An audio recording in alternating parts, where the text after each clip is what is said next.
Exodus, Chapter 1. Now these are the names of the sons of Israel, who came into Egypt. Every man in his household came with Jacob. Reuben, Simeon, Levi, and Judah, Issachar, Zebulun, and Benjamin, Dan, and Naphtali, Gad, and Asher. All the souls who came out of Jacob's body were 70 souls, and Joseph was in Egypt already. Joseph died, as did all his brothers, and all that generation. The children of Israel were fruitful, and increased abundantly, and multiplied, and grew exceedingly mighty, and the land was filled with them. Now there arose a new king over Egypt, who didn't know Joseph. He said to his people, "Behold, the people of the children of Israel are more and mighty than we. Come, let's deal wisely with them, lest they multiply, and it happen that when any war breaks out, they also join themselves to our enemies and fight against us, and escape out of the land." Therefore they set taskmasters over them to afflict them with their burdens. They built storage cities for Pharaoh, Pithom, and Ramses. But the more they afflicted them, the more they multiplied and the more they spread out. They started to dread the children of Israel. The Egyptians ruthlessly made the children of Israel serve, and they made their lives bitter, with hard service in mortar and in brick, and in all kinds of service in the field, all their service, in which they ruthlessly made them serve. The king of Egypt spoke to the Hebrew midwives, of whom the name of the one was Shiphrah, and the name of the other Puah, and he said, "When you perform the duty of a midwife to the Hebrew woman, and see them on the birth stool, if it is a son, then you shall kill him, but if it is a daughter, then she shall live." But the midwives feared God, and didn't do what the king of Egypt commanded them, but saved the baby boys alive. The king of Egypt called for the midwives, and said to them, "Why have you done this thing, and saved the boys alive?" The midwives said to Pharaoh, "Because the Hebrew women aren't like the Egyptian women, for they are vigorous and give birth before the midwife comes to them." God dealt well with the midwives, and the people multiplied, and grew very mighty. Because the midwives feared God, he gave them families. Pharaoh commanded all his people, saying, "You shall cast every son who is born into the river, and every daughter you shall save alive." Exodus, Chapter 2. A man of the house of Levi went and took a daughter of Levi as his wife. The woman conceived and bore a son. When she saw that he was a fine child, she hid him 3 months. When she could no longer hide him, she took a papyrus basket for him, and coated it with tar and with pitch. She put the child in it, and laid it in the reeds by the river bank. His sister stood far off, to see what would be done to him. Pharaoh's daughter came down to bathe at the river. Her maidens walked along by the riverside. She saw the basket amongst the reeds, and sent her servant to get it. She opened it, and saw the child, and behold, the baby cried.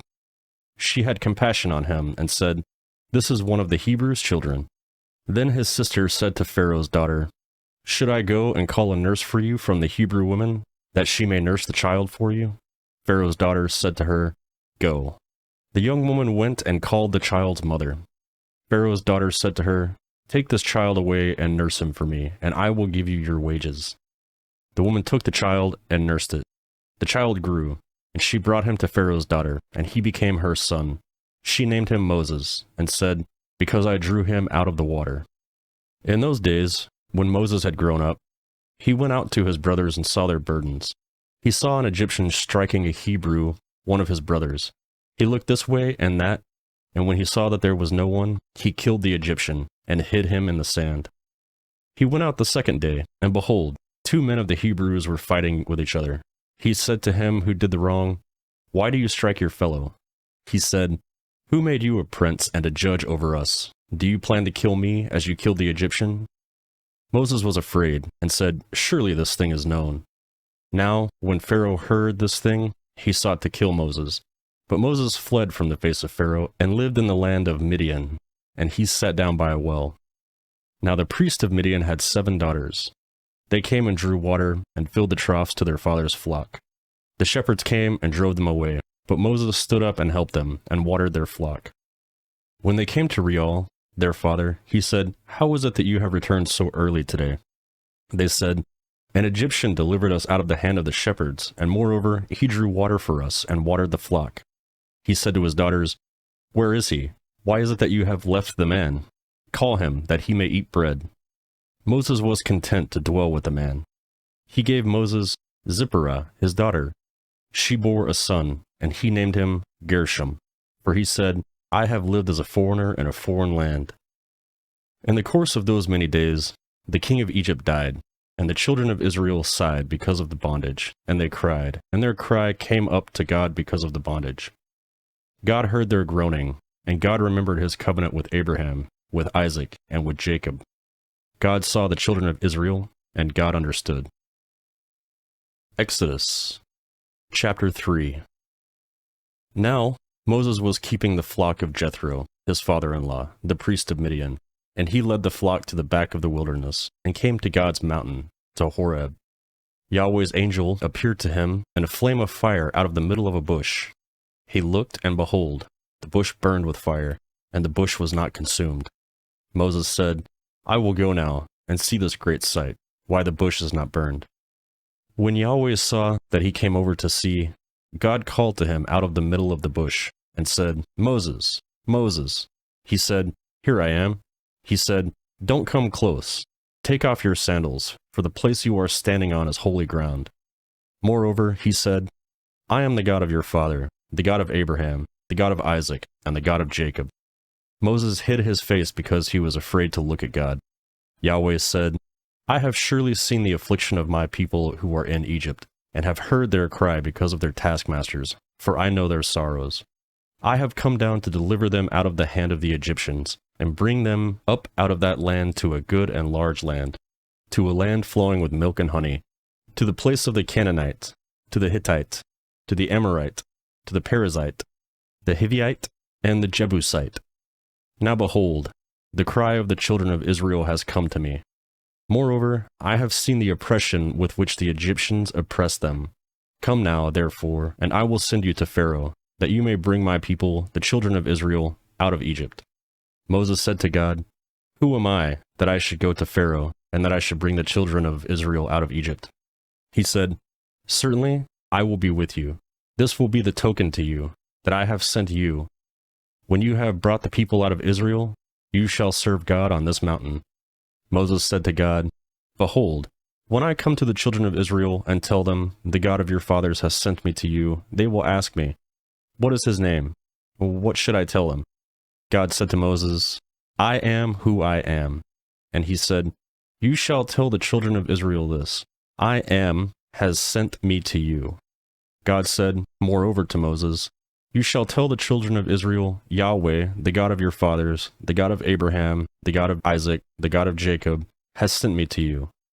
This is my name forever, and this is my memorial to all generations. Go and gather the elders of Israel together, and tell them, Yahweh, the God of your fathers, the God of Abraham, of Isaac, and Jacob, has appeared to me, saying, I have surely visited you, and seen that which is done to you in Egypt.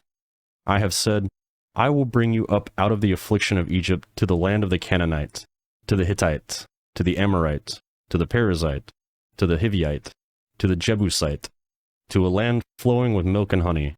They will listen to your voice. You shall come, you and the elders of Israel, to the king of Egypt, and you shall tell him, Yahweh, the God of the Hebrews, has met with us. Now please go 3 days' journey into the wilderness, that we may sacrifice to Yahweh, our God. I know that the king of Egypt won't give you permission to go, no, not by a mighty hand. I will reach out my hand and strike Egypt with all my wonders, which I will do among them. And after that he will let you go. I will give the people favor in sight of the Egyptians. And it will happen that when you go, you shall not go empty-handed. But every woman shall ask of her neighbor, and of her who visits her house, jewels of silver, jewels of gold, and clothing. You shall put them on your sons and on your daughters. You shall plunder the Egyptians. Exodus Chapter 4. Moses answered, But behold, they will not believe me, nor listen to my voice, for they will say, Yahweh has not appeared to you.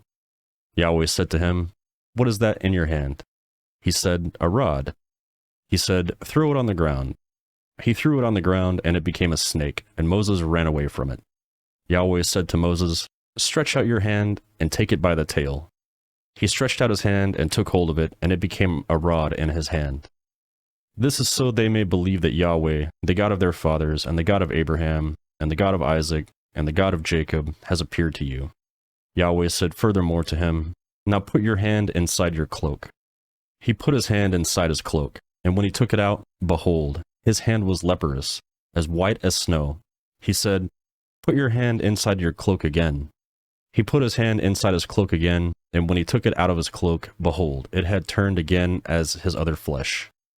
It will happen, if they will not believe you or listen to the voice of the first sign, that they will believe the voice of the latter sign. It will happen, if they do not believe even these two signs or listen to your voice, that you shall take of water of the river and pour it onto dry land. The water which you take out of the river will become blood on the dry land. Moses said to Yahweh, "O Lord, I am not eloquent, neither before now, nor since you have spoken to your servant.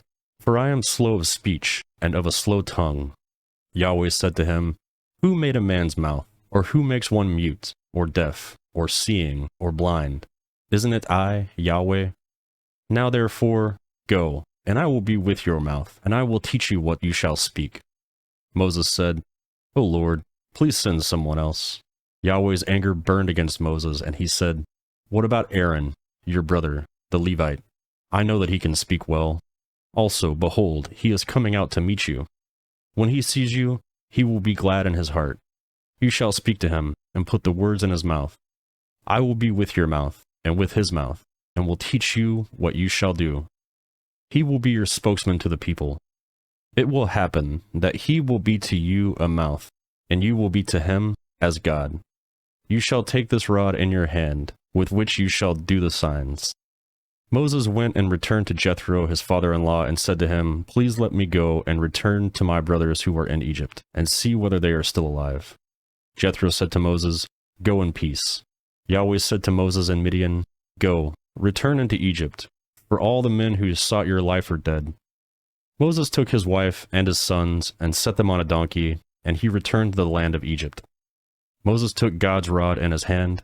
Yahweh said to Moses, "When you go back into Egypt, see that you do before Pharaoh all the wonders which I have put in your hand, but I will harden his heart, and he will not let the people go.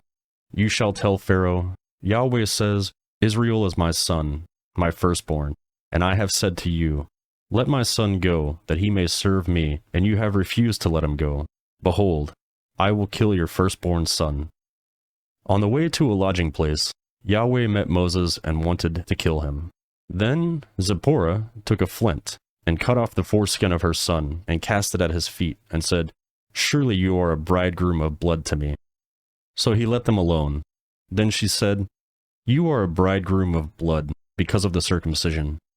Yahweh said to Aaron, "Go into the wilderness and meet Moses." He went, and met him on God's mountain, and kissed him. Moses told Aaron all Yahweh's words with which he had sent him, and all the signs with which he had instructed him. Moses and Aaron went together and gathered together all the elders of the children of Israel. Aaron spoke all the words which Yahweh had spoken to Moses, and did the signs in the sight of the people. The people believed, and when they heard that Yahweh had visited the children of Israel, and that he had seen their affliction, then they bowed their heads and worshipped. Exodus chapter 5. Afterward, Moses and Aaron came and said to Pharaoh, "This is what Yahweh, the God of Israel, says, Let my people go, that they may hold a feast to me in the wilderness." Pharaoh said, "Who is Yahweh, that I should listen to his voice and let Israel go? I don't know Yahweh, and moreover, I will not let Israel go." They said, "The God of the Hebrews has met with us. Please let us go 3 days' journey into the wilderness and sacrifice to Yahweh our God, lest he fall on us with pestilence or with a sword." The king of Egypt said to them, "Why do you, Moses and Aaron, take the people from their work? Get back to your burdens." Pharaoh said, "Behold, the people of the land are now many, and you make them rest from their burdens." The same day Pharaoh commanded the taskmasters of the people and their officers, saying, "You shall no longer give the people straw to make brick as before. Let them go and gather straw for themselves. You shall require from them the number of bricks which they made before." You shall not diminish anything of it, for they are idle. Therefore they cry, saying, Let's go and sacrifice to our God. Let heavier work be laid on the men, that they may labor in it. Don't let them pay attention to lying words. The taskmasters of the people went out with their officers, and they spoke to the people, saying, This is what Pharaoh says, I will not give you straw.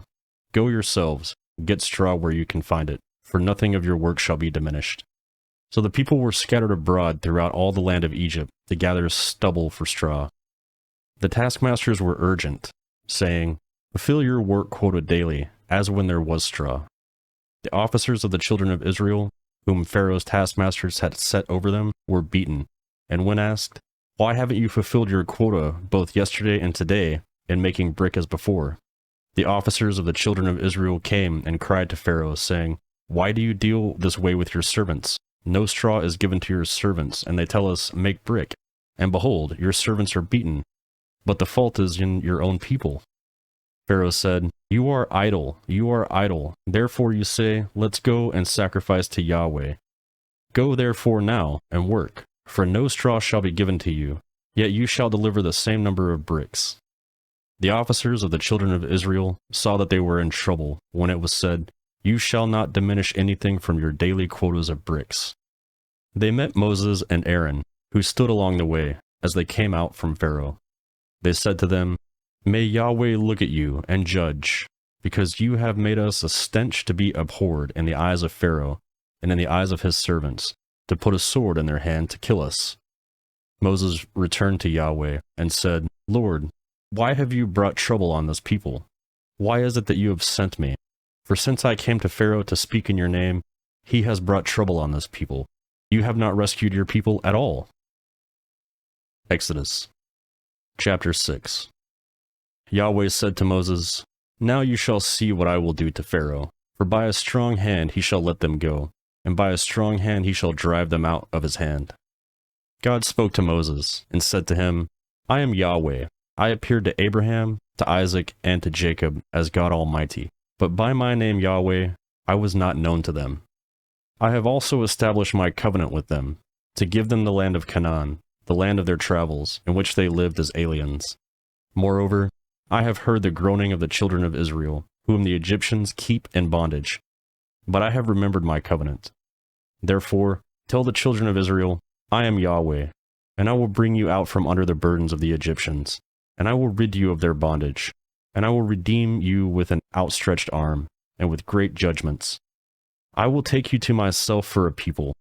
I will be your God, and you shall know that I am Yahweh your God, who brings you out from under the burdens of the Egyptians. I will bring you into the land which I swore to give Abraham, to Isaac, and to Jacob, and I will give it to you for your heritage. I am Yahweh. Moses spoke so to the children of Israel, but they didn't listen to Moses, for anguish of spirit and for cruel bondage. Yahweh spoke to Moses, saying, Go in, speak to Pharaoh, king of Egypt, that he let the children of Israel go out of his land. Moses spoke before Yahweh, saying, Behold, the children of Israel haven't listened to me. How then shall Pharaoh listen to me, when I have uncircumcised lips?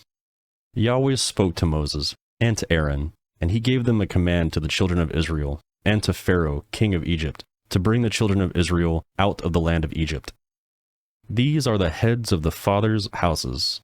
The sons of Reuben, the firstborn of Israel, Hanok and Palu, Hezron and Carmi. These are the families of Reuben.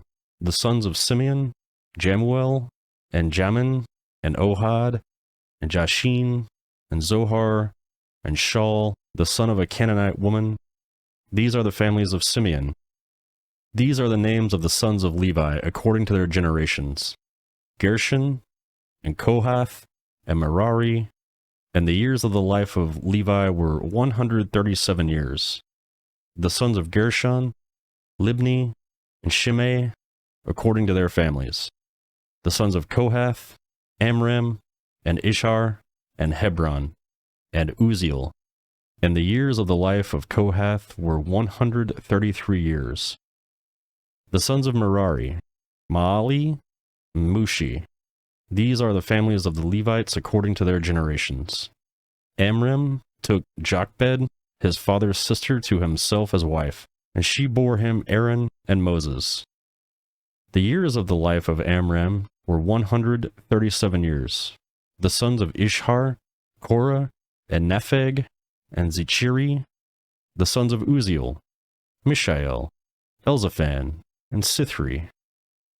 Aaron took Elsheba, the daughter of Amminadab, the sister of Nahshon, and his wife, and she bore him Nadab, and Abihu, Eleazar, and Ithamar. The sons of Korah, Asir, Elkanah, Abiasaph. These are the families of the Korites. Elziar, Aaron's son, took one of the daughters of Putiel as his wife, and she bore him Phinehas. These are the heads of the father's house of the Levites according to their families.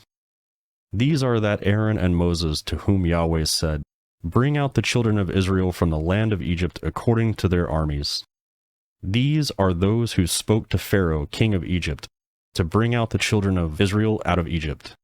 These are that Moses and Aaron. On the day when Yahweh spoke to Moses in the land of Egypt, Yahweh said to Moses, "I am Yahweh. Tell Pharaoh, king of Egypt, all that I tell you." Moses said before Yahweh, "Behold, I am of uncircumcised lips, and how shall Pharaoh listen to me?" Exodus chapter 7. Yahweh said to Moses, "Behold, I have made you as God to Pharaoh, and Aaron your brother shall be your prophet. You shall speak all that I command you, and Aaron your brother shall speak to Pharaoh, that he let the children of Israel go out of his land. I will harden Pharaoh's heart, and multiply my signs and my wonders in the land of Egypt. But Pharaoh will not listen to you, so I will lay my hand on Egypt, and bring out my armies, my people, the children of Israel, out of the land of Egypt by great judgments. The Egyptians shall know that I am Yahweh when I stretch out my hand on Egypt, and bring the children of Israel out from among them." Moses and Aaron did so. As Yahweh commanded them, so they did. Moses was 80 years old, and Aaron 83 years old when they spoke to Pharaoh. Yahweh spoke to Moses and to Aaron, saying, "When Pharaoh speaks to you, saying, 'Perform a miracle,' then you shall tell Aaron, 'Take your rod, and cast it down before Pharaoh, and it will become a serpent.'" Moses and Aaron went in to Pharaoh, and they did so, as Yahweh had commanded. Aaron cast down his rod before Pharaoh and before his servants, and it became a serpent. Then Pharaoh also called for the wise men and the sorcerers. They also, the magicians of Egypt, did the same thing with their enchantments, for they each cast down their rods, and they became serpents. But Aaron's rod swallowed up their rods. Pharaoh's heart was hardened, and he didn't listen to them, as Yahweh had spoken. Yahweh said to Moses, "Pharaoh's heart is stubborn. He refuses to let the people go. Go to Pharaoh in the morning. Behold, he is going out to the water. You shall stand by the river's bank to meet him. You shall take the rod, which was turned into a serpent, in your hand. You shall tell him, 'Yahweh, the God of the Hebrews, has sent me to you, saying, Let my people go, that they may serve me in the wilderness.' Behold, until now you haven't listened." Yahweh says, "In this you shall know that I am Yahweh. Behold, I will strike with the rod that is in my hand on the waters which are in the river, and they shall be turned to blood. The fish that are in the river will die, and the river will become foul. The Egyptians will loathe to drink water from the river." Yahweh said to Moses, "Tell Aaron, 'Take your rod and stretch out your hand over the waters of Egypt, over their rivers, over their streams, over their pools, and over their ponds of water, that they may become blood.' There will be blood throughout all the land of Egypt, both in vessels of wood and in vessels of stone." Moses and Aaron did so, as Yahweh commanded, and he lifted up the rod and struck the waters that were in the river, in the sight of Pharaoh, and in the sight of his servants. And all the waters that were in the river were turned to blood. The fish that were in the river died. The river became foul. The Egyptians couldn't drink the water from the river. The blood was throughout all the land of Egypt. The magicians of Egypt did the same thing with their enchantments. So Pharaoh's heart was hardened, and he didn't listen to them, as Yahweh had spoken. Pharaoh turned and went into his house, and he didn't even take this to heart. All the Egyptians dug around the river for water to drink, for they couldn't drink the river water. 7 days were fulfilled after Yahweh had struck the river. Exodus Chapter 8. Yahweh spoke to Moses, "Go into Pharaoh and tell him, this is what Yahweh says. Let my people go, that they may serve me. If you refuse to let them go, behold, I will plague all your borders with frogs. The river will swarm with frogs, which will go up and come into your house, and into your bedroom, and onto your bed, and into the house of your servants, and on your people, and into your ovens, and into your kneading troughs. The frogs shall come up both on you, and on your people, and on all of your servants." Yahweh said to Moses, "Tell Aaron, stretch out your hand with your rod over the rivers, over the streams, and over the pools, and cause frogs to come up on the land of Egypt." Aaron stretched out his hand over the waters of Egypt, and the frogs came up, and covered the land of Egypt. The magicians did the same thing with their enchantments, and brought up frogs on the land of Egypt. Then Pharaoh called for Moses and Aaron, and said, "Entreat Yahweh that he take away the frogs from me and from my people, and I will let the people go, that they may sacrifice to Yahweh." Moses said to Pharaoh, "I will give you the honor of setting the time that I should pray for you, and for your servants, and for your people, that the frogs be destroyed from you and your houses, and remain in the river only." Pharaoh said, "Tomorrow." Moses said, "Let it be according to your word, that you may know that there is no one like Yahweh our God. The frogs shall depart from you, and from your houses, and from your servants, and from your people. They shall remain in the river only."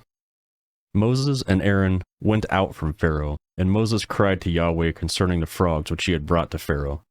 Yahweh did this according to the word of Moses, and the frogs died out of the houses, out of the courts, and out of the fields. They gathered them in their heaps, and the land stank. But when Pharaoh saw that there was a respite, he hardened his heart, and didn't listen to them, as Yahweh had spoken. Yahweh said to Moses, "Tell Aaron, stretch out your rod and strike the dust of the earth, that it will become lice throughout all of the land of Egypt." They did so, and Aaron stretched out his hand with his rod, and struck the dust of the earth, and there were lice on men and on animal. All the dust of the earth became lice throughout all of the land of Egypt. The magicians tried with their enchantments to produce lice, but they couldn't. There were lice on men, there were lice on animal. Then the magicians said to Pharaoh, "This is God's finger." But Pharaoh's heart was hardened, and he didn't listen to them, as Yahweh had spoken. Yahweh said to Moses, "Rise up early in the morning, and stand before Pharaoh. Behold, he comes out of the water, and tell him, this is what Yahweh says, let my people go, that they may serve me. Else, if you will not let my people go, behold, I will send swarms of flies on you, and on your servants, and on your people, and into your house. The houses of Egyptians shall be full of swarms of flies, and also the ground they are on. I will set apart in that day the land of Goshen, in which my people dwell, that no swarms of flies shall be there, to the end you may know that I am Yahweh of the earth. I will put a division between my people and your people. This sign shall happen by tomorrow." Yahweh did so, and there came grievous swarms of flies into the house of Pharaoh, and into his servant's house.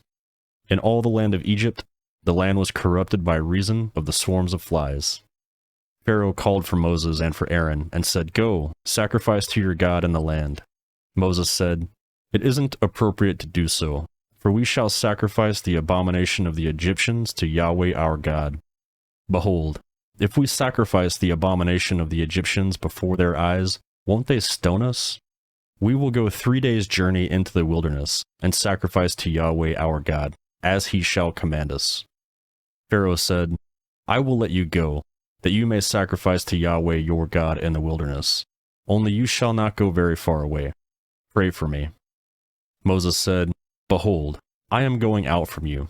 I will pray to Yahweh that the swarms of flies may depart from Pharaoh and from his servants and from his people tomorrow. Only don't let Pharaoh deal deceitfully any more in not letting the people go to sacrifice to Yahweh."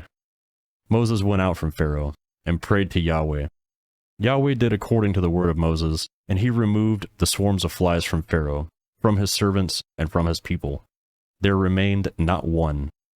Pharaoh hardened his heart this time also, and he didn't let the people go. Exodus chapter 9. Then Yahweh said to Moses, "Go in to Pharaoh and tell him, this is what Yahweh, God of the Hebrews, says. Let my people go, that they may serve me. For if you refuse to let them go and hold them still, behold, Yahweh's hand is on your livestock which are in the field, on the horses, on the donkeys, on the camels, on the herds, and on the flocks with a very grievous pestilence. Yahweh will make a distinction between the livestock of Israel and the livestock of Egypt, and nothing shall die of all that belongs to the children of Israel. Yahweh appointed a set time, saying, Tomorrow Yahweh shall do this thing in the land. Yahweh did that thing on the next day, and all the livestock of Egypt died. But of the livestock of the children of Israel, not one died. Pharaoh sent, and behold, there was not so much as one of the livestock of the Israelites dead. But the heart of the Pharaoh was stubborn, and he did not let the people go. Yahweh said to Moses and to Aaron, Take handfuls of ashes of the furnace, and let Moses sprinkle it towards the sky in the sight of Pharaoh. It shall become small dust over all the land of Egypt, and shall be boils and blisters breaking out on man and on animal throughout all the land of Egypt. They took some ashes of the furnace, and stood before Pharaoh, and Moses sprinkled it up towards the sky, and it became boils and blisters breaking out on man and animal. The magicians couldn't stand before Moses because of the boils, for the boils were on the magicians and all of the Egyptians. Yahweh hardened the heart of Pharaoh, and he didn't listen to them, as Yahweh had spoken to Moses. Yahweh said to Moses, Rise up early in the morning, and stand before Pharaoh, and tell him, This is what Yahweh, the God of the Hebrews, says. Let my people go, that they may serve me. For this time I shall send all my plagues against your heart, against your officials, and against your people, that you may know that there is no one like me in all the earth. For now, I would have stretched out my hand and struck you and your people with pestilence, and you would have been cut off from the earth. But, indeed, for this cause, I have made you stand, to show you my power, and that my name may be declared throughout all the earth, because you still exalt yourself against my people, that you won't let them go. Behold, tomorrow, about this time, I will cause it to rain a very grievous hail, such as not been in Egypt since the day it was founded even until now. Now, therefore, command that all your livestock and all that you have in the field be brought into shelter. The hail will come down on every man and animal that is found in the field, and isn't brought home, and they will die. Those who feared Yahweh's words among the servants of Pharaoh made their servants and their livestock flee into the houses. Whoever didn't respect Yahweh's word left his servants and his livestock in the field. Yahweh said to Moses, Stretch out your hand towards the sky, that there may be hail in all the land of Egypt, on man, and on animal, and on every herb in the field throughout the land of Egypt. Moses stretched out his rod towards the heavens, and Yahweh sent thunder and hail, and lightning flashed down the earth.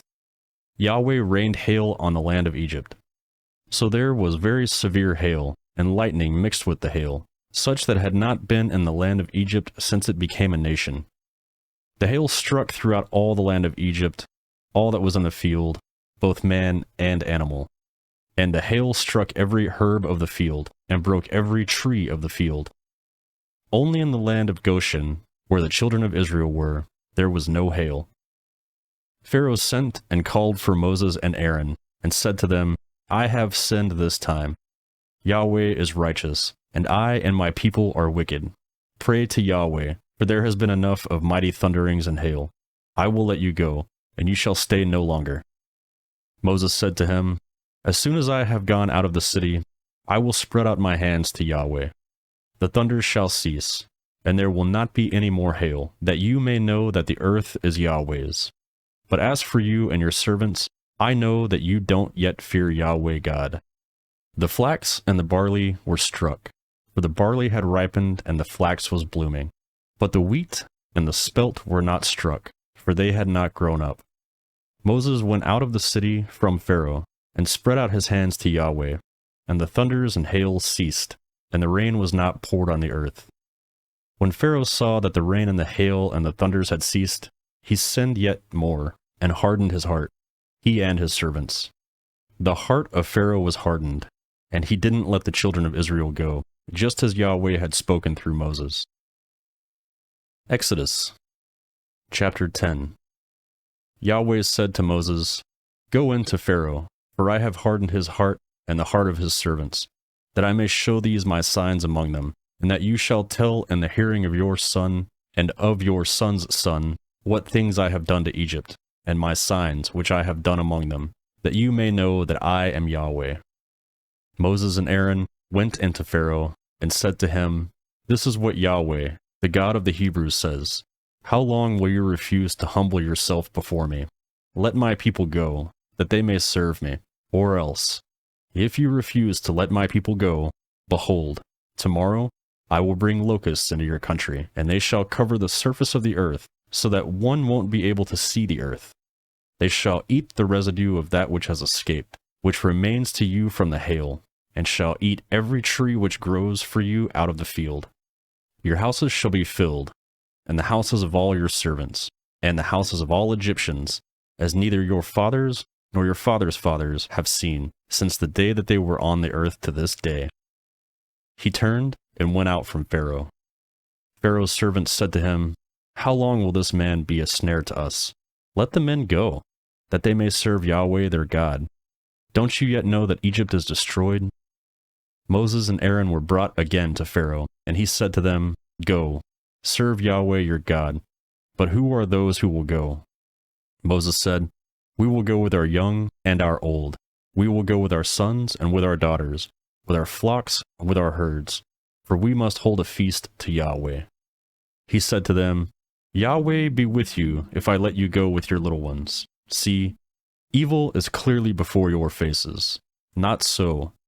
Go now, you who are men, and serve Yahweh, for that is what you desire." Then they were driven out from Pharaoh's presence.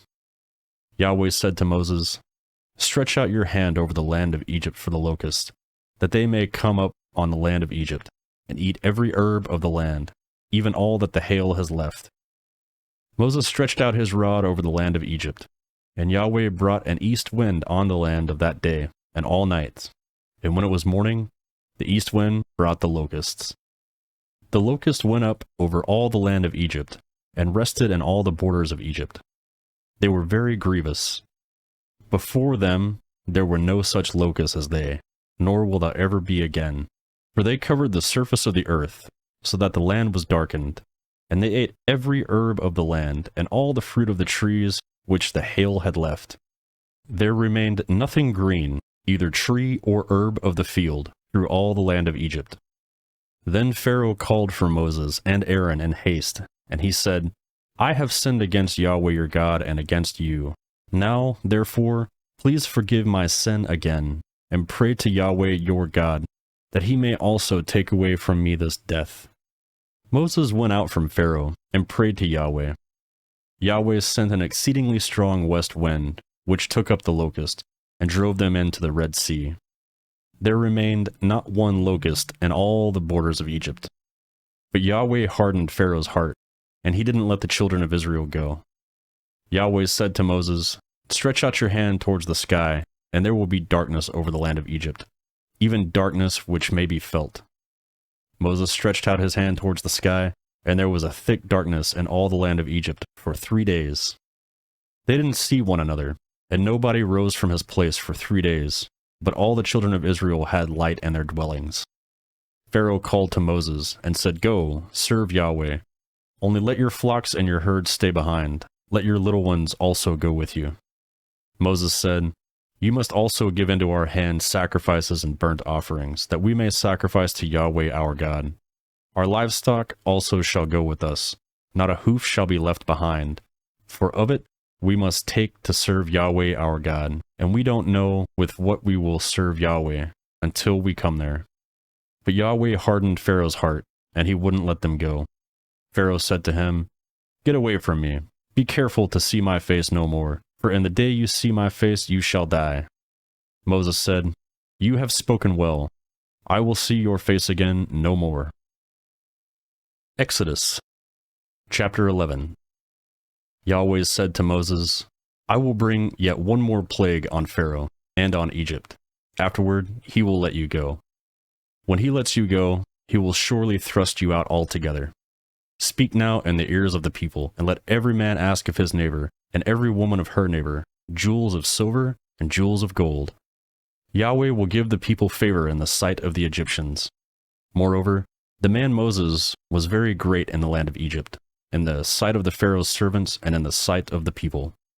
Moses said, This is what Yahweh says, About midnight I will go out into the middle of Egypt, and all the firstborn in the land of Egypt shall die, from the firstborn of the Pharaoh who sits on his throne, even to the firstborn of the female servant who is behind the mill, and all the firstborn of livestock.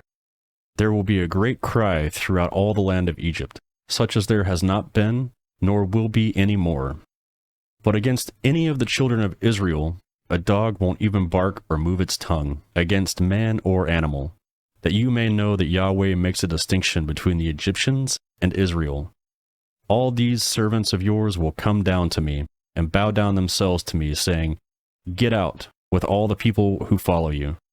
And after that, I will go out. He went out from Pharaoh in hot anger. Yahweh said to Moses, Pharaoh won't listen to you, that my wonders may be multiplied in the land of Egypt.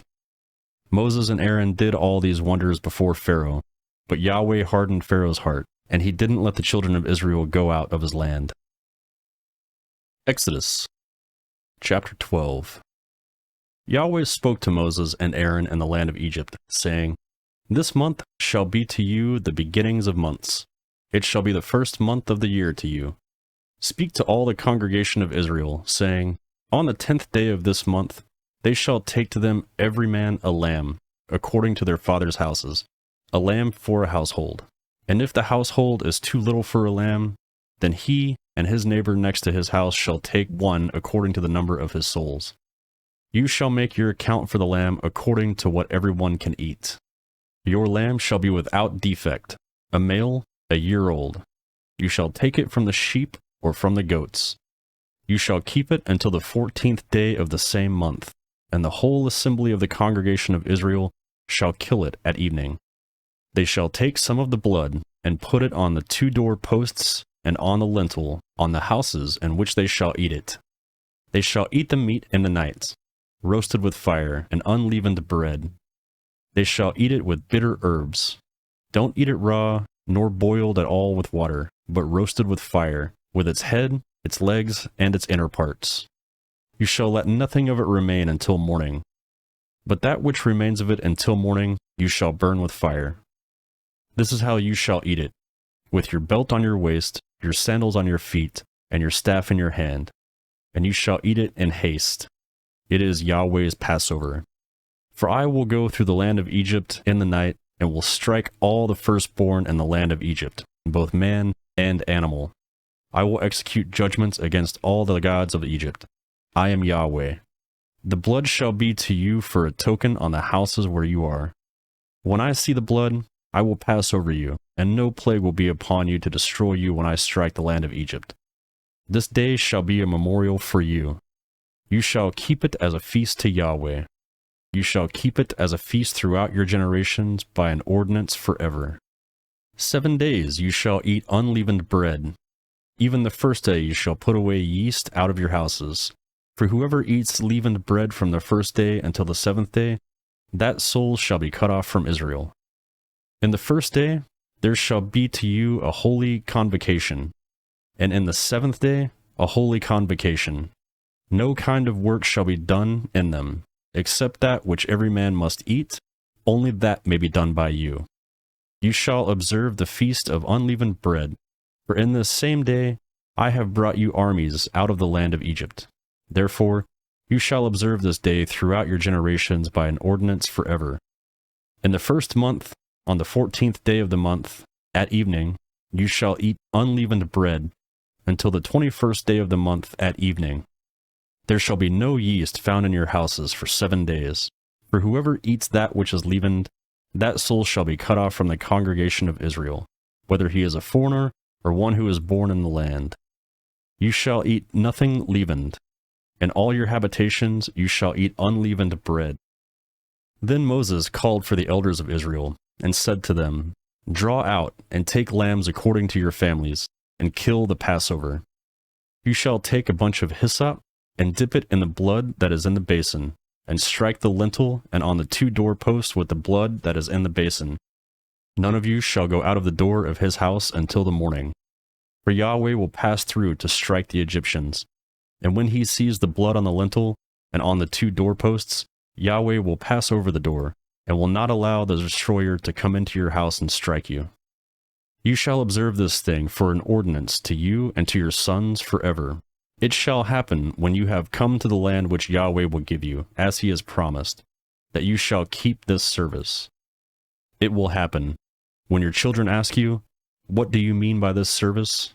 That you shall say, It is the sacrifice of Yahweh's Passover, who passed over the houses of the children of Israel and Egypt, when he struck the Egyptians and spared our houses. The people bowed their heads and worshipped. The children of Israel went and did so, as Yahweh had commanded Moses and Aaron, so they did. At midnight, Yahweh struck all the firstborns in the land of Egypt, from the firstborn of Pharaoh, who sat on his throne, to the firstborn of the captive who was in the dungeon, and all the firstborn of livestock. Pharaoh rose up in the night, he and all his servants and all Egyptians, and there was a great cry in Egypt, for there was not a house where there was not one dead. He called for Moses and Aaron by night, and said, Rise up, get out from among my people, both you and the children of Israel, and go, serve Yahweh as you have said. Take both your flocks and your herds, as you have said, and be gone, and bless me also. The Egyptians were urgent with the people, to send them out of the land in haste, for they said, We are all dead men. The people took their dough before it was leavened, their kneading troughs being bound up in their cloths and on their shoulders. The children of Israel did according to the word of Moses, and when asked of the Egyptians jewels of silver and jewels of gold and clothing, Yahweh gave the people favor in the sight of the Egyptians, so that they let them have what they asked. They plundered the Egyptians. The children of Israel traveled from Ramses to Sukkah, about 600,000 on foot, who were men in addition to children. A mixed multitude went up also with them, with flocks, herds, and even very much livestock. They baked unleavened cakes of dough which they had brought out of Egypt, for it wasn't leavened, because they were thrust out of Egypt and couldn't wait, and they had not prepared any food for themselves. Now the time that the children of Israel lived in Egypt was 430 years. At the end of 430 years, to the day, all of Yahweh's armies went out from the land of Egypt. It is a night to be much observed to Yahweh for bringing them out of the land of Egypt. This is the night of Yahweh, to be observed by all the children of Israel throughout their generations. Yahweh said to Moses and Aaron, This is the ordinance of the Passover. No foreigner shall eat of it, but every man's servant who is bought for money, when you have circumcised him, then shall he eat of it. A foreigner and a hired servant shall not eat of it. It must be eaten in one house. You shall not carry any of the meat outside of the house. Do not break any of its bones. All the congregation of Israel shall keep it. When a stranger lives as a foreigner with you, and would like to keep the Passover to Yahweh, let all his males be circumcised, and then let him come near and keep it. He shall be as one who is born in the land, but no uncircumcised person shall eat it. One law shall be to him who is born at home, and to the stranger who lives as a foreigner among you. All the children of Israel did so. As Yahweh commanded Moses and Aaron, so they did. That same day, Yahweh brought the children of Israel out of the land of Egypt by their armies. Exodus chapter 13. Yahweh spoke to Moses, saying, Sanctify me to all the firstborn. Whatever opens the womb among the children of Israel, both man and of animal, it is mine. Moses said to the people, Remember this day in which you came out of Egypt, out of the house of bondage, for by strength of hand Yahweh brought you out of this place. No leavened bread shall be eaten. Today you go out in the month of Abib. It shall be, when Yahweh brings you into the land of the Canaanites, and the Hittites, and the Amorites, and the Hivite, and the Jebusite, which he swore to your fathers to give you, a land flowing with milk and honey, that you shall keep this service in this month. 7 days you shall eat unleavened bread, and in the 7th day shall be a feast to Yahweh. Unleavened bread shall be eaten throughout the 7 days, and no unleavened bread shall be seen with you. No yeast shall be seen with you within all your borders. You shall tell your sons that in day, saying, It is because of that which Yahweh did for me when I came out of Egypt. It shall be for a sign to you on your hand, and for a memorial between your eyes, that Yahweh's law may be in your mouth. For with a strong hand Yahweh has brought you out of Egypt. You shall therefore keep this ordinance in its season from year to year. It shall be, when Yahweh brings you into the land of the Canaanite, as he swore to you and to your fathers, and will give it to you, that you shall set apart to Yahweh all that opens the womb, and every firstborn that comes from an animal which you have. The males shall be Yahweh's. Every newborn of a donkey you shall redeem with a lamb. If you do not redeem it, then you shall break its neck, and you shall redeem all the firstborn of man among your sons. It shall be, when your son asks you in time to come, saying, What is this? That you should tell him, By strength of hand, Yahweh brought us out of Egypt, from the house of bondage. When Pharaoh stubbornly refused to let us go, Yahweh killed all the firstborn in the land of Egypt, both the firstborn of man and the firstborn of livestock. Therefore, I sacrifice to Yahweh all that opens the womb, being males, but all the firstborn of my sons I redeem. It shall be for a sign on your hand, and for symbols between your eyes, for by strength of hand Yahweh brought us out of Egypt. When Pharaoh had let the people go, God didn't lead them by the way of the land of the Philistines, although that was near, for God said, Lest, perhaps, the people change their minds when they see war, and they return to Egypt. But God led the people around by the way of the wilderness, by the Red Sea, and the children of Israel went up armed, out of the land of Egypt.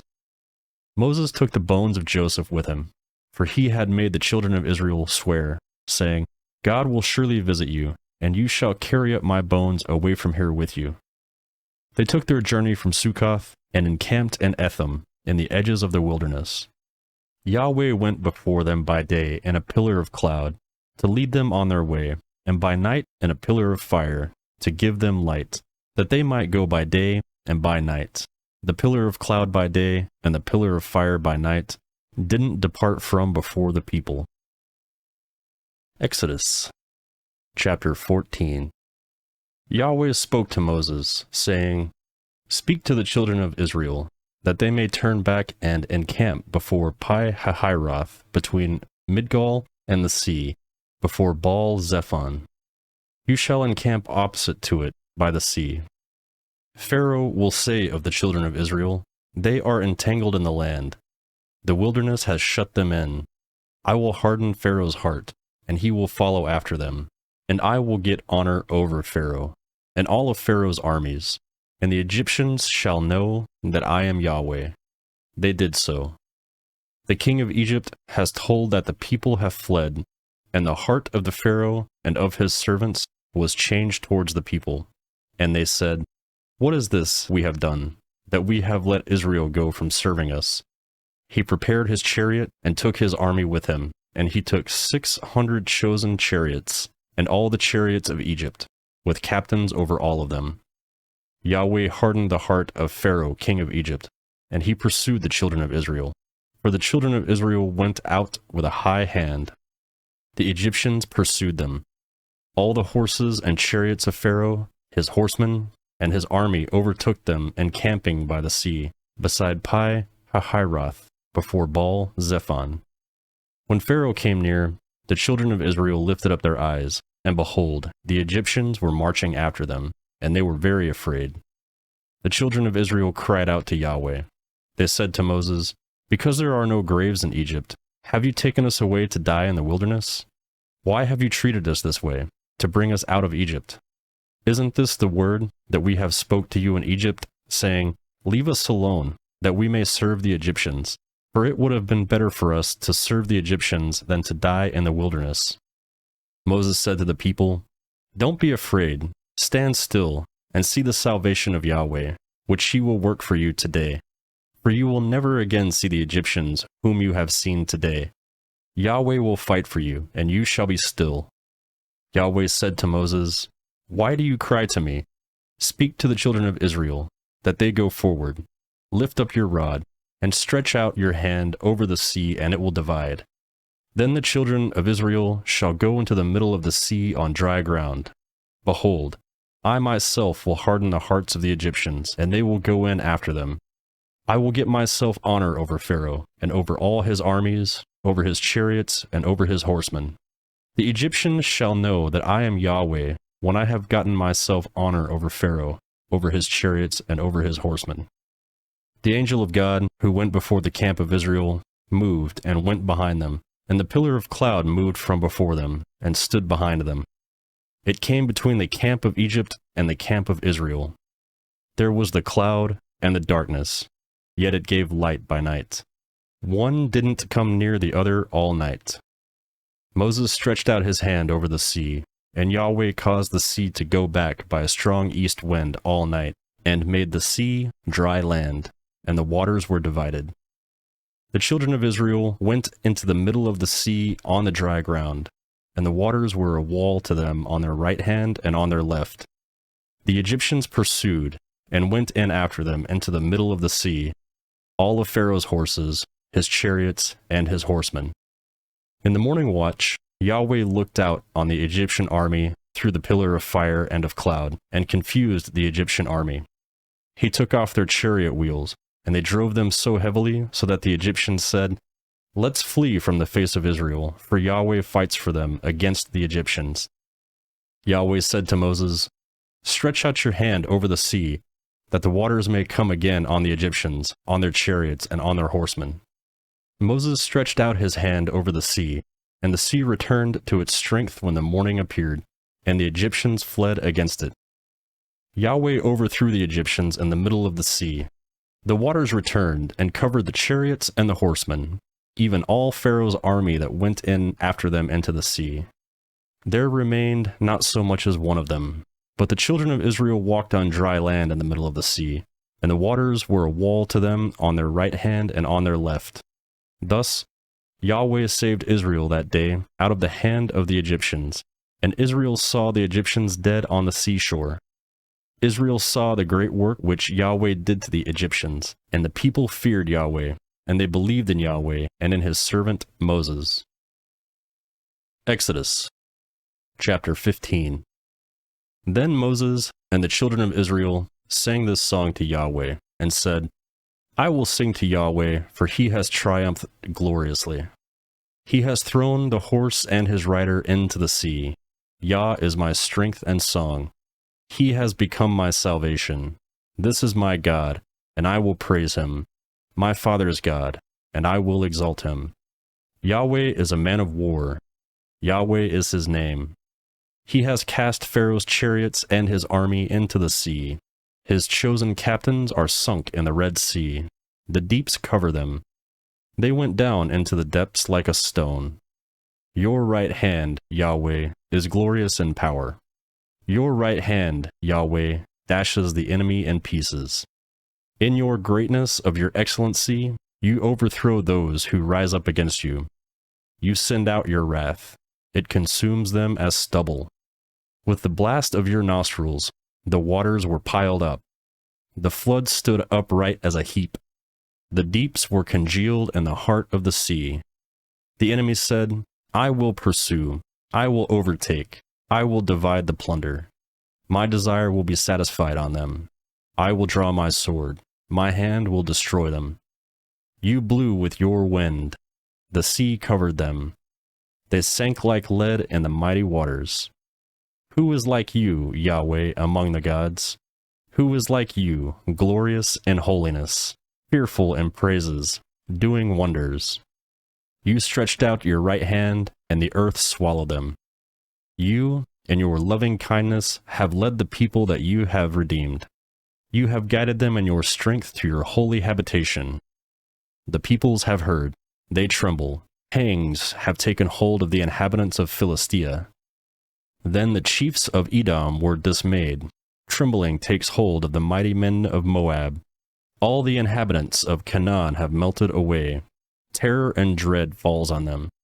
By the greatness of your arm, they are still as stone, until your people pass over, Yahweh, until the people you have purchased passed over. You will bring them in, and plant them in the mountain of your inheritance, the place, Yahweh, which you have made for yourself to dwell in, the sanctuary, Lord, which your hands have established. Yahweh will reign forever and ever. For the horses of Pharaoh went in with his chariots and with his horsemen into the sea, and Yahweh brought back the waters of the sea on them. But the children of Israel walked on dry land in the middle of the sea. Miriam, the prophetess, the sister of Aaron, took a tambourine in her hand, and all the women went out after her with tambourines and with dances.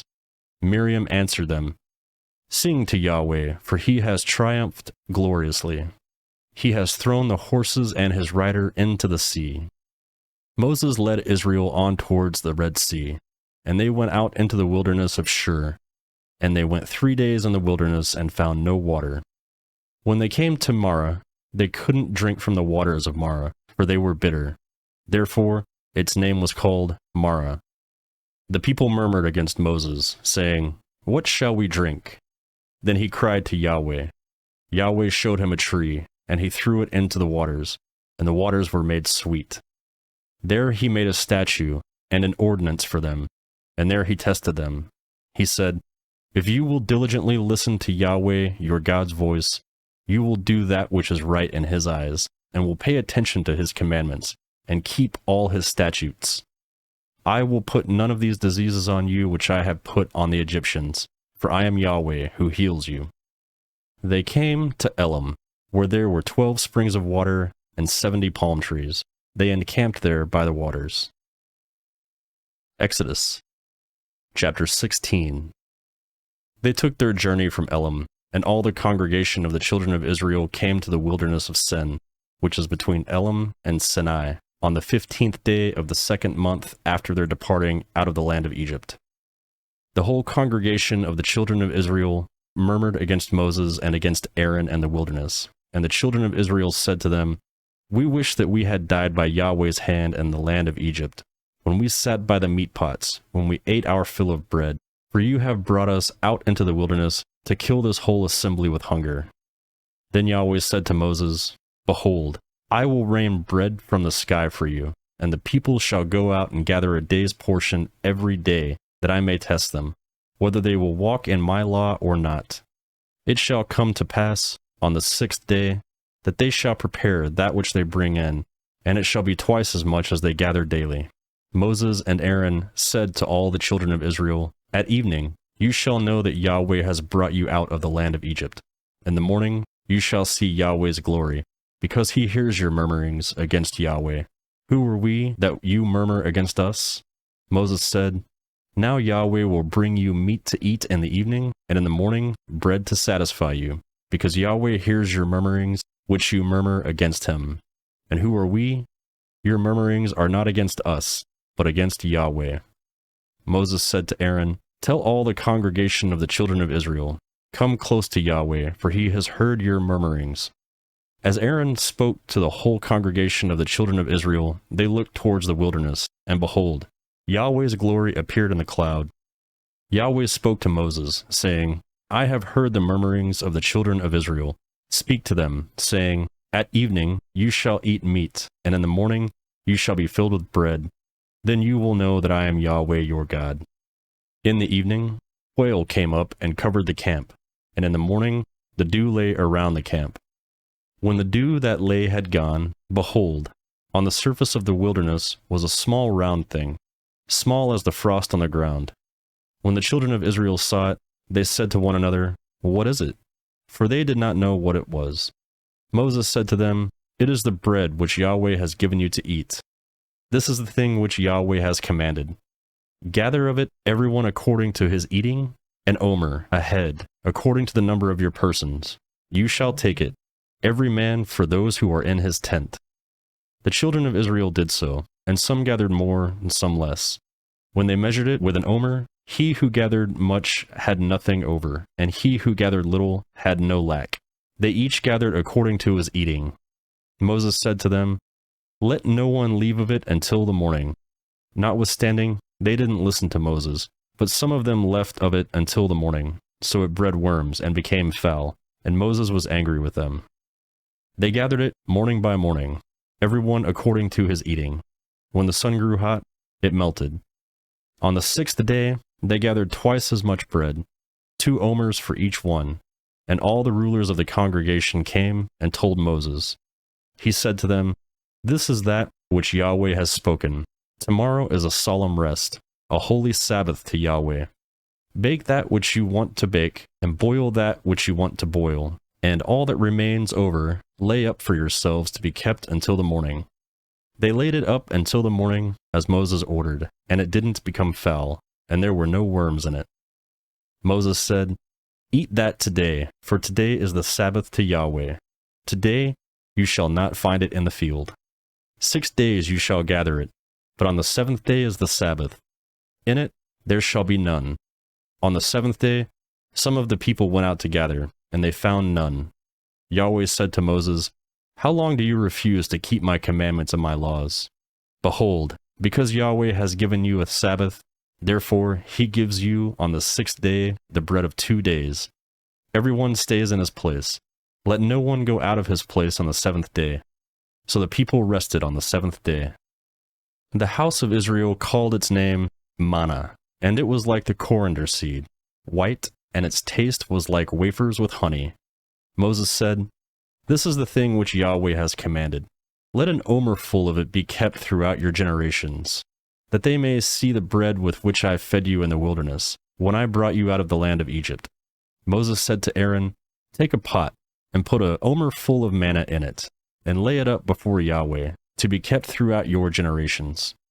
As Yahweh commanded Moses, so Aaron laid it up before the testimony, to be kept. The children of Israel ate the manna 40 years, until they came into an inhabited land. They ate the manna until they came to the borders of the land of Canaan. Now, an omer is 1/10 of an ephah. Exodus chapter 17. All the congregation of the children of Israel traveled from the wilderness of Sin, starting according to Yahweh's commandment, and encamped in Rephidim. But there was no water for the people to drink. Therefore the people quarreled with Moses and said, "Give us water to drink." Moses said to them, "Why do you quarrel with me? Why do you test Yahweh?" The people were thirsty for water there, so the people murmured against Moses and said, "Why have you brought us up out of Egypt, to kill us, our children, and our livestock with thirst?" Moses cried to Yahweh, saying, "What shall I do with these people? They are almost ready to stone me." Yahweh said to Moses, "Walk on before the people, and take the elders of Israel with you, and take the rod in your hand with which you struck the Nile, and go. Behold, I will stand before you there on a rock in Horeb. You shall strike the rock, and water will come out of it, that the people may drink." Moses did so in the sight of the elders of Israel. He called the name of the place Massah and Meribah, because the children of Israel quarreled, and because they tested Yahweh, saying, "Is Yahweh among us or not?" Then Amalek came and fought with Israel and Rephidim. Moses said to Joshua, "Choose men for us, and go out to fight with Amalek. Tomorrow I will stand on top of the hill with God's rod in my hand." So Joseph did as Moses told him, and fought with Amalek. And Moses, Aaron, and Hur went up to the top of the hill. When Moses held up his hand, Israel prevailed. When he let down his hand, Amalek prevailed. But Moses' hands were heavy, so they took a stone and put it under him, and he sat on it. Aaron and Hur held up his hands, the one on the one side and the other on the other side. His hands were steady until sunset. Joshua defeated Amalek and his people with the edge of the sword. Yahweh said to Moses, "Write this for a memorial in a book, and rehearse it into the ears of Joshua, that I will utterly bolt out the memory of Amalek under the sky." Moses built an altar and called its name Yahweh our banner. He said, "Yah has sword. Yahweh will have war with Amalek for generation to generation." Exodus chapter 18. Now Jethro, the priest of Midian, Moses' father-in-law, heard of all that God had done for Moses and for Israel, his people, how Yahweh had brought Israel out of Egypt. Jethro, Moses' father-in-law, received Zipporah, Moses' wife, after he had sent her away, and her 2 sons. The name of one son was Gershom, for Moses said, I have lived as a foreigner in a foreign land. The name of the other was Eleazar, for he said, my father's God was my help and delivered me from Pharaoh's sword. Jethro, Moses' father-in-law, came with Moses' son and his wife to Moses in the wilderness, where he was encamped, at the mountain of God. He said to Moses, I, your father-in-law Jethro, have come to you with your wife, and her 2 sons with her. Moses went out to meet his father-in-law, and bowed and kissed him. They asked each other of their welfare, and they came into the tent. Moses told his father-in-law all that Yahweh had done to Pharaoh and to the Egyptians for Israel's sake, all the hardships that had come on them on their way, and how Yahweh delivered them. Jethro rejoiced for all the goodness which Yahweh had done to Israel, in that he delivered them out of the hand of the Egyptians. Jethro said, Blessed be Yahweh, who has delivered you out of the hands of the Egyptians, and out of the hand of the Pharaoh, who has delivered the people from under the hand of the Egyptians. Now I know that Yahweh is greater than all gods, because of the way that they treated people arrogantly. Jethro, Moses' father-in-law, took a burnt offering and sacrifices for God. Aaron came with all the elders of Israel to eat bread with Moses' father-in-law before God. On the next day, Moses sat to judge the people, and the people stood around Moses from the morning to the evening. When Moses' father-in-law saw all that he did to the people, he said, What is this thing that you do for the people? Why do you sit alone, and all the people stand around you from morning to evening? Moses said to his father-in-law, Because the people come to me to inquire of God. When they have a matter, they come to me, and I judge between a man and his neighbor, and I make them know the statutes of God and his laws.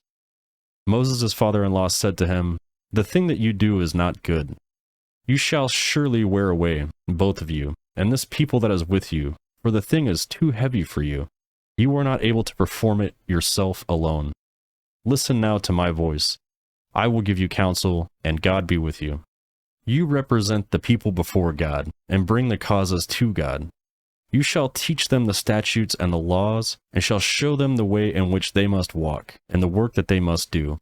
Moreover, you shall provide out of all the people able men which fear God, men of truth, hating unjust gain, and place such over them, to be rulers of thousands, rulers of hundreds, rulers of 50s, and rulers of 10s.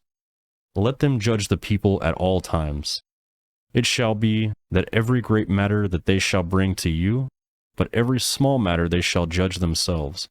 So shall it be easier for you, and they shall share the load with you. If you will do this thing, and God commands you so, then you will be able to endure, and all these people will also go to their place in peace. So Moses listened to the voice of his father-in-law, and did all that he said. Moses chose able men out of all Israel, and made them heads over the people, rulers of thousands, rulers of hundreds, rulers of 50s, rulers of 10s. They judged the people at all times. They brought the hard cases to Moses, but every small matter they judged themselves. Moses let his father-in-law depart, and he went his way into his own land. Exodus, chapter 19. In the 3rd month after the children of Israel had gone out of the land of Egypt, on the same day they came into the wilderness of Sinai. When they had departed from Rephidim and had come to the wilderness of Sinai, they encamped in the wilderness, and there Israel encamped before the mountain.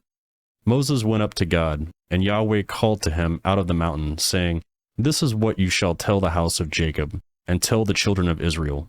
You have seen what I did to the Egyptians, and how I bore you on eagle's wings, and brought you to myself. Now, therefore, if you will indeed obey my voice and keep my covenant, then you shall be my own possession from among all peoples. For all the earth is mine, and you shall be to me a kingdom of priests and a holy nation. These are the words which you shall speak to the children of Israel. Moses came and called for the elders of the people, and sat before them all these words which Yahweh had commanded him. All the people answered together and said, All that Yahweh has spoken, we will do." Moses reported the words of the people to Yahweh. Yahweh said to Moses, "Behold, I come to you in a thick cloud, that the people may hear when I speak to you, and may also believe you forever." Moses told the words of the people to Yahweh. Yahweh said to Moses, "Go to the people, and sanctify them today and tomorrow, and let them wash their garments, and be ready for the third day. For on the third day Yahweh will come down in sight of all the people on Mount Sinai. You shall set bounds to the people all around, saying, 'Be careful that you do not go up on the mountain or touch its border.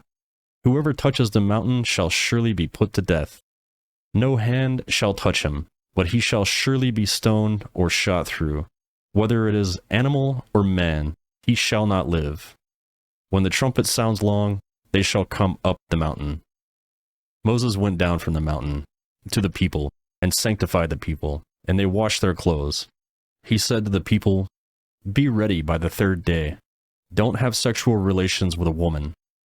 On the third day, when it was morning, there were thunders and lightnings, and a thick cloud on the mountain, and the sound of an exceedingly loud trumpet, and all the people who were in the camp trembled. Moses led the people out of the camp to meet God, and they stood at the lower part of the mountain. All of Mount Sinai smoked, because Yahweh descended on it in fire, and its smoke ascended like the smoke of a furnace, and the whole mountain quaked greatly. When the sound of the trumpet grew louder and louder, Moses spoke, and God answered him by a voice. Yahweh came down on Mount Sinai to the top of the mountain. Yahweh called Moses to the top of the mountain, and Moses went up. Yahweh said to Moses, "Go down, warn the people, lest they break through to Yahweh's gaze, and many of them perish. Let the priests also, who come near to Yahweh, sanctify themselves, lest Yahweh break out on them." Moses said to Yahweh, "The people can't come up to Mount Sinai, for you warned us, saying, 'Set bounds around the mountain, and to sanctify it.'" Yahweh said to him, "Go down, you shall bring Aaron up with you, but don't let the priests and the people break through to come up to Yahweh, lest he break out against them." So Moses went down to the people and told them. Exodus chapter 20. God spoke all these words, saying, "I am Yahweh, your God, who brought you out of the land of Egypt, out of the house of bondage. You shall have no other gods before me. You shall not make for yourselves an idol, nor any image of anything that is in the heavens above, or that is in the earth beneath, or that is in the water under the earth. You shall not bow yourself down to them, nor serve them. For I, Yahweh, your God, am a jealous God, visiting the iniquity of the fathers of the children on the land on the 4th generation of those who hate me, and showing loving kindness to thousands of those who love me and keep my commandments. You shall not misuse the name of Yahweh your God, for Yahweh will not hold him guiltless who misuses his name. Remember the Sabbath day, to keep it holy. You shall labor 6 days, and do all your work. But the 7th day is a Sabbath to Yahweh your God. You shall not do any work in it, you, nor your son, nor your daughter, your male servant, nor your female servant, nor your livestock, nor your stranger who is within your gates. For in 6 days Yahweh made heaven and earth, the sea, and all that is in them, and rested on the 7th day. Therefore Yahweh blessed the 7th day and made it holy. Honor your father and your mother, that your days may be long in the land which Yahweh your God gives you. You shall not murder. You shall not commit adultery. You shall not steal. You shall not give false testimony against your neighbor. You shall not covet your neighbor's house.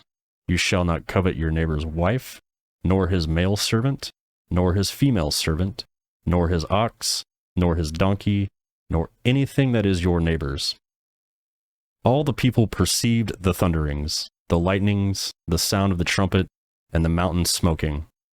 When the people saw it, they trembled, and stayed at a distance. They said to Moses, "Speak with us yourself, and we will listen, but don't let God speak with us, lest we die." Moses said to the people, "Don't be afraid, for God has come to test you, and that his fear may be before you, that you won't sin." The people stayed at a distance, and Moses came near to the thick darkness where God was. Yahweh said to Moses, "This is what you shall tell the children of Israel. You yourselves have seen that I have talked with you from heaven. You shall most certainly not make gods of silver or gods of gold for yourselves to be alongside me. You shall make an altar of earth for me, and shall sacrifice on it your burnt offerings and your peace offerings, your sheep and your cattle. For every place where I record my name, I will come to you and I will bless you.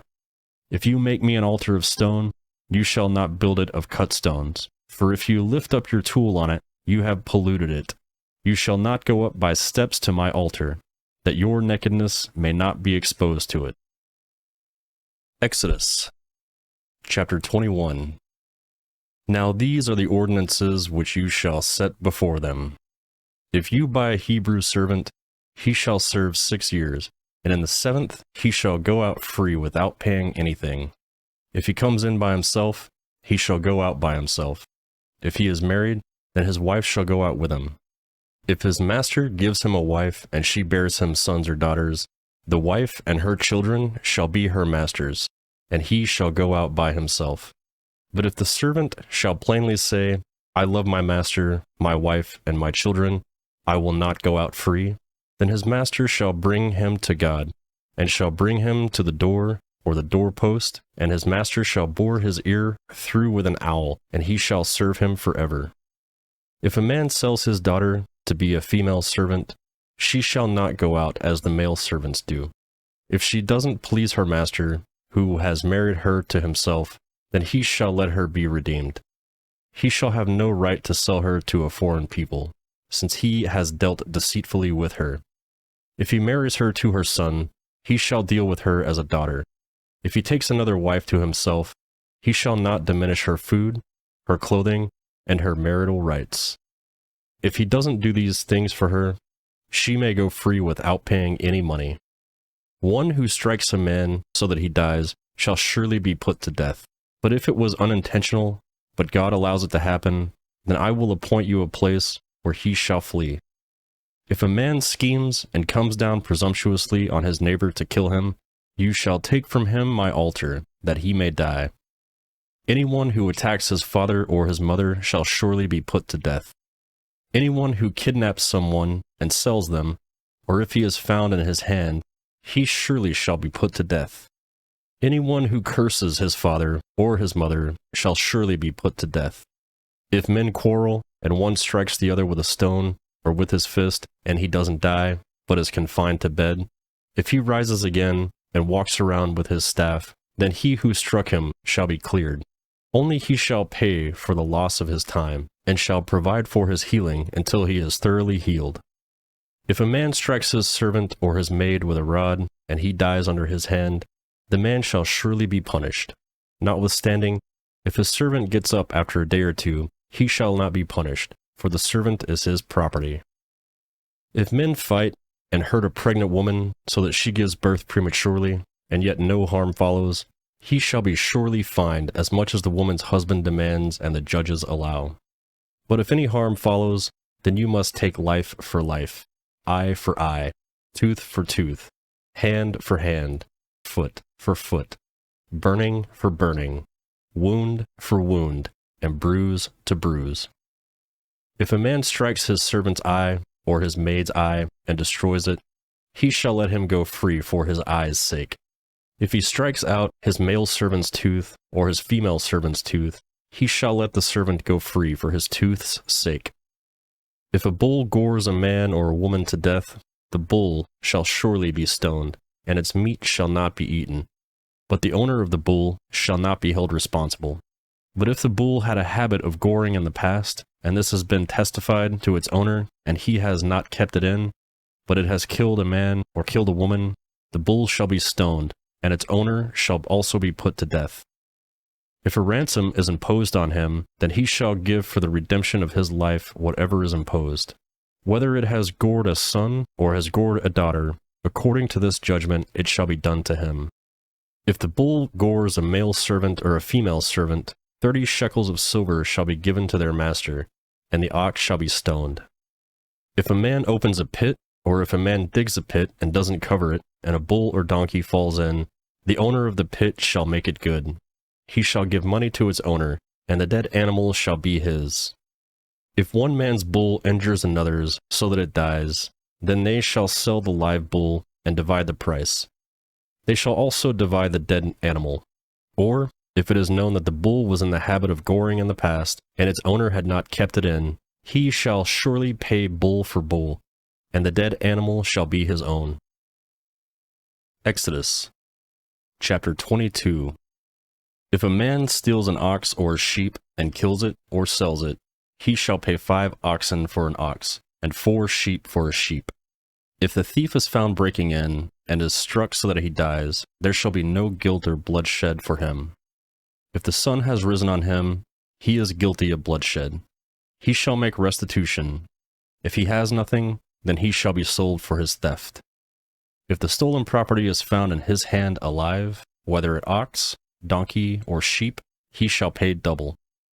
If a man causes a field or vineyard to be eaten by letting his animal loose, and it grazes in another man's field, he shall make restitution from the best of his own field, and from the best of his own vineyard. If fire breaks out, and catches in thorns so that the shocks of grain, or the standing grain, or the field are consumed, he who kindled the fire shall surely make restitution. If a man delivers to his neighbor money or stuff to keep, and it is stolen out of the man's house, if the thief is found, he shall pay double. If the thief isn't found, then the master of the house shall come near to God to find out whether or not he has put his hand on his neighbor's goods. For every matter of trespass, whether it is for ox, for donkey, for sheep, for clothing, or for any kind of lost thing about which one says, "This is mine," the cause of both parties shall come before God. He whom God condemns shall pay double to his neighbor. If a man delivers to his neighbor a donkey, an ox, a sheep, or any animal to keep, and it dies, or is injured, or driven away, no man seeing it, the oath of Yahweh shall be between them both. He has not put his hand on his neighbor's goods, and its owner shall accept it, and he shall not make restitution. But if it is stolen from him, the one who stole it shall make restitution to its owner. If it is torn in pieces, let him bring it for evidence. He shall not make good that which was torn. If a man borrows anything of his neighbor's, and it is injured, or dies, its owner not being with it, he shall surely make restitution. If its owner is with it, he shall not make it good. If it is a leased thing, it came for its lease. If a man entices a virgin who isn't pledged to be married, and lies with her, he shall surely pay a dowry for her to be his wife. If her father utterly refuses to give her to him, he shall pay money according to the dowry of virgins. You shall not allow a sorceress to live. Whoever has sex with an animal shall surely be put to death. He who sacrifices to any god except to Yahweh only shall be utterly destroyed. You shall not wrong an alien or oppress him, for you were aliens in the land of Egypt. You shall not take advantage of any widow or fatherless child. If you take advantage of them at all, and they cry out at all to me, I will surely hear their cry, and my wrath will grow hot, and I will kill you with the sword, and your wives shall be widows, and your children fatherless. If you lend money to any of my people with you who is poor, you shall not be to him as a creditor. You shall not charge him interest. If you take your neighbor's garment as collateral, you shall restore it to him before the sun goes down, for that is his only covering. It is his garment for his skin. What would he sleep in? It will happen, when he cries to me, that I will hear, for I am gracious. You shall not blaspheme God, nor curse a ruler of your people. You shall not delay to offer from your harvest, and from the outflow of your presses. You shall give the firstborn of your sons to me. You shall do likewise with your cattle and with your sheep. It shall be with its mother 7 days. Then on the 8th day you shall give it to me. You shall be holy men to me. Therefore you shall not eat any meat that is torn by animals in the field. You shall cast it to the dogs. Exodus chapter 23. You shall not spread a false report. Don't join your hand with the wicked to be a malice witness. You shall not follow a crowd to do evil. You shall not testify in court to side with a multitude to pervert justice. You shall not favor a poor man in his cause. If you meet your enemy's ox or his donkey going astray, you shall surely bring it back to him again. If you see the donkey of him who hates you fallen down under his burden, don't leave him. You shall surely help him with it. You shall not deny justice to your poor people in their lawsuits. Keep far from a false charge, and don't kill the innocent and righteous, for I will not justify the wicked. You shall take no bride, for a bride blinds those who have sight and perverts the words of the righteous. You shall not oppress an alien, for you know the heart of an alien, since you were aliens in the land of Egypt. For 6 years you shall sow your land, and shall gather its increase. But the 7th year you shall let it rest and lie fallow, that the poor of your people may eat, and what they leave, the animal of the field shall eat. In the same way, you shall deal with your vineyard and with your olive grove. 6 days you shall do your work, and on the 7th day you shall rest, that your ox and your donkey may have rest, and the son of your servant, and the alien may be refreshed. Be careful to do all things that I have said to you, and don't invoke the name of other gods or even let them be heard out of your mouth. You shall observe a feast to me 3 times a year. You shall observe the feast of unleavened bread. 7 days you shall eat unleavened bread, as I commanded you, at the time appointed in the month Abib. For in it you came out of Egypt, and no one shall appear before me empty. And the feast of harvest, the first fruits of your labors, which you sow in the field, and the feast of ingathering at the end of the year, when you gather in your labors out of the field. 3 times in the year all your males shall appear before the Lord Yahweh. You shall not offer the blood of my sacrifice with leavened bread. The fat of my feast shall not remain all night until morning. You shall bring the first of the first fruits of your ground into the house of Yahweh your God. You shall not boil a young goat in its mother's milk. Behold, I send an angel before you, to keep you by the way, and to bring you into the place which I have prepared. Pay attention to him, and listen to his voice. Don't provoke him, for he will not pardon your disobedience, for my name is in him. But if you indeed listen to his voice, and you do all that I speak, then I will be an enemy to your enemies, and an adversary to your adversaries. For my angel shall go before you, and bring you into the Amorite, the Hittite, the Pezerite, and the Canaanite, the Hivite, and the Jezreelite, and I will cut them off.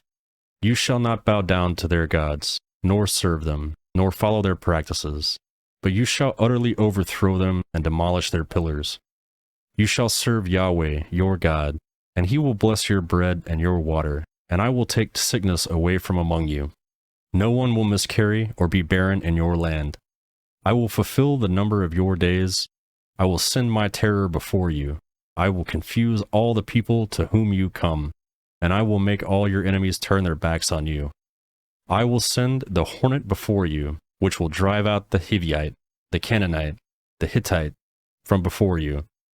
I will not drive them out from before you in 1 year, lest the land become desolate, and the animals of the field multiply against you. Little by little I will drive them out from before you, until you have increased and inherit the land. I will set your border from the Red Sea even to the Sea of the Philistines, and from the wilderness to the river. For you I will deliver the inhabitants of the land into your hand, and you shall drive them out before you. You shall make no covenant with them, nor with their gods.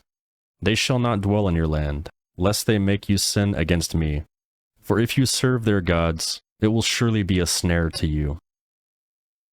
Exodus chapter 24. He said to Moses, Come up to Yahweh, you and Aaron, Nadab, and Ebu, and 70 of the elders of Israel, and worship from a distance. Moses alone shall come near to Yahweh, but they shall not come near. The people shall not go up with him. Moses came and told the people all Yahweh's words and all the ordinances, and all the people answered with one voice and said, All the words which Yahweh have spoken we will do. Moses wrote all Yahweh's words, then rose up early in the morning and built an altar at the base of the mountain, with 12 pillars for the 12 tribes of Israel.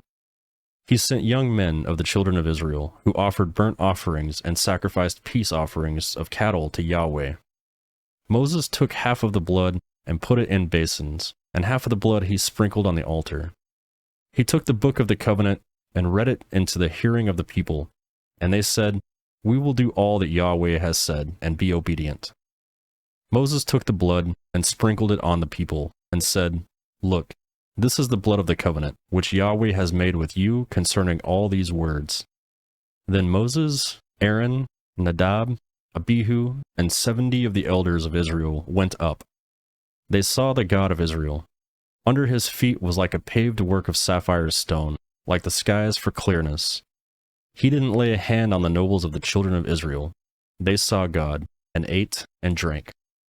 Yahweh said to Moses, "Come up to me on the mountain and stay here, and I will give you the stone tablets with the laws and the commandments that I have written, that you may teach them." Moses rose up with Joshua, his servant, and Moses went up onto God's mountain. He said to the elders, "Wait here for us until we come again to you.